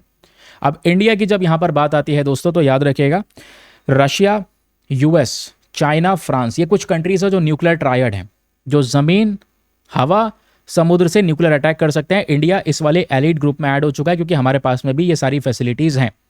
ज़मीन से अटैक करने के लिए मिसाइल भाई तमाम है, पृथ्वी है, अग्नि मिसाइल्स हैं, अग्नि 1 2 3 4, अग्नि प्राइम, ये सब हैं। हवा से अटैक करने के लिए अगेन हमारे पास में सुखोई 30 MKI फाइटर जेट है जो मिसाइल अटैक कर सकता है हवा में से, ठीक है, उस न्यूक्लियर बॉम्ब्स वगैरह डिलीवर कर सकता है। फिर उसके बाद में सी के समुद्र की बात करेंगे तो INS अरिहंत हो गया, INS अरिघात हो गया, ये कुछ यहाँ पर सबमरीन्स हो गए, K4 मिसाइल हो गया, है ना, तो ये भी अटैक कर सकते हैं। तो याद रखिएगा इसको बोलते हैं न्यूक्लियर ट्रायड कंप्लीट होना। ठीक है, चलिए फिर उसके बाद यहाँ पर न्यूज़ में बना हुआ था अभी हाल ही में INS तारागिरी। तो INS तारागिरी क्या है? यह है इंडिजीनियस स्टेल्थ फ्रीगेट। ये स्टेल्थ फ्रीगेट है। इससे पहले दोस्तों हमने INS अंजदीप, एंड्रॉथ, अरनाला, माहे ये डिस्कस किया था। वो सब क्या थे? वो थे ASW, SWC, anti submarine warfare shallow watercraft. लेकिन यहाँ पर ये जो INS तारागिरी है इसको प्रोजेक्ट 17A के अंदर में रेडी करा गया है, याद रखिएगा। ठीक है, अभी INS तारागिरी के साथ साथ रिसेंटली INS महेंद्रगिरी भी चर्चाओं में था, शायद आपको याद आ रहा होगा। तो प्रोजेक्ट 17A पहले तो ये याद रखो भाई, देखो एक तो है प्रोजेक्ट 17 और एक है प्रोजेक्ट 17A। प्रोजेक्ट 17 के अंदर में जो भी जहाज़ हैं वो अलग कैटेगरी को, शिवालिक कैटेगरी को बिलोंग कर रहे हैं, जबकि प्रोजेक्ट 17A में जो जहाज़ हैं वो नीलगिरी क्लास को बिलोंग करते हैं। तो इसमें ब्रह्मोस मिसाइल दागने तक की ताकत है। ये प्रोजेक्ट 17A के अंदर में हम कौन से जहाज़ बना रहे हैं इंडियन नेवी के लिए? स्टेल्थ फ्रीगेट्स, वो लड़ाकू जहाज़ जिसमें वेपन्स लगे हुए हैं, और स्टेल्थ मतलब दुश्मन की रडार की पकड़ में भी नहीं आएंगे, इस तरीके से हम लोगों ने इसको बनाया है। प्रोजेक्ट 17A में ये 7 प्रकार के जो शिप्स हैं, ये 7 जहाज़ बनाने की तैयारी हुई हुई है, इनको लॉन्च किया जा रहा है, एक्टिव किया जा रहा है। उदयगिरी चर्चाओं में था, तारागिरी अभी चर्चाओं में था, महेंद्रगिरी थी अभी कुछ दिनों पहले चर्चाओं में था। तो याद रखेगा महेंद्रगिरी भी यहाँ पर लॉन्च कर दिया गया है। आपसे क्वेश्चन बन सकता है उदयगिरी, तारागिरी, महेंद्रगिरी, दूनागिरी, ये जो रिसेंटली न्यूज़ में ये सब क्या है? तो ये स्टेल्थ फ्रीगेट्स हैं, याद रखिएगा। प्रोजेक्ट 17A के अंदर में यहाँ पर इसको रेडी किया जा रहा है।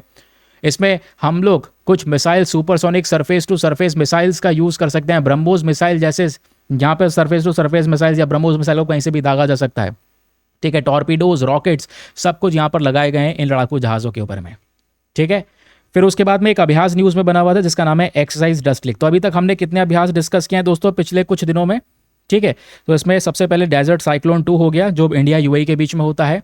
एक्सरसाइज लामित्य भारत और सीचल्स के बीच में होता है, भी डिस्कस किया।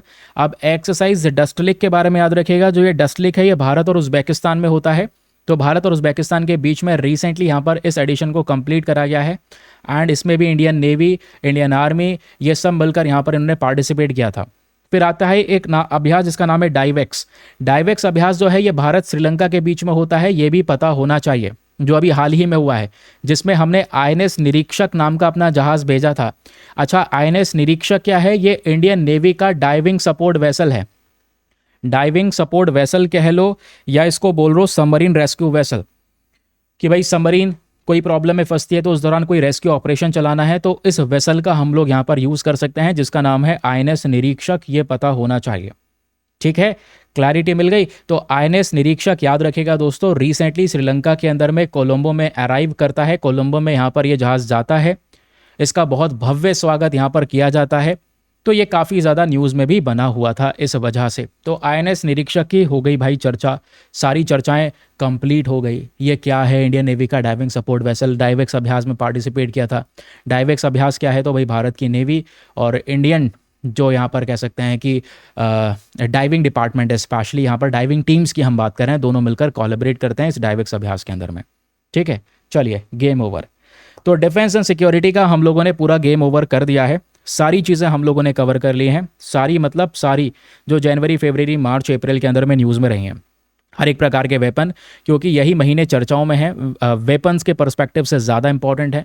सारे वेपन्स हम लोगों ने डिस्कस कर लिए, अभ्यास डिस्कस कर लिए, सबमरीन्स डिस्कस कर ली, शिप्स डिस्कस कर लिए, स्टेल्थ फ्रीगेट डिस्कस कर लिए, और भी यहाँ पर बहुत कुछ यहाँ पे कवर किया गया। छोटे छोटे यूनिट्स वगैरह जो चर्चाओं में है वो भी डिस्कस कर लिए। तो दोस्तों, डिफेंस एंड सिक्योरिटी का खत्म हो गया। अगला सेशन कौन से सब्जेक्ट का लें जल्दी बताओ नीचे कमेंट सेक्शन में, जैसे कल वो वाला सेशन मैं आपके लिए अपलोड कर सकूं, ठीक है। तो आज के लिए इतना ही। मेक श्योर करें वीडियो पे लाइक का बटन है, प्लीज़ आप लोग प्रेस कर सकते हैं। आज के लिए bye bye, have a nice day, thank you and जय हिंद।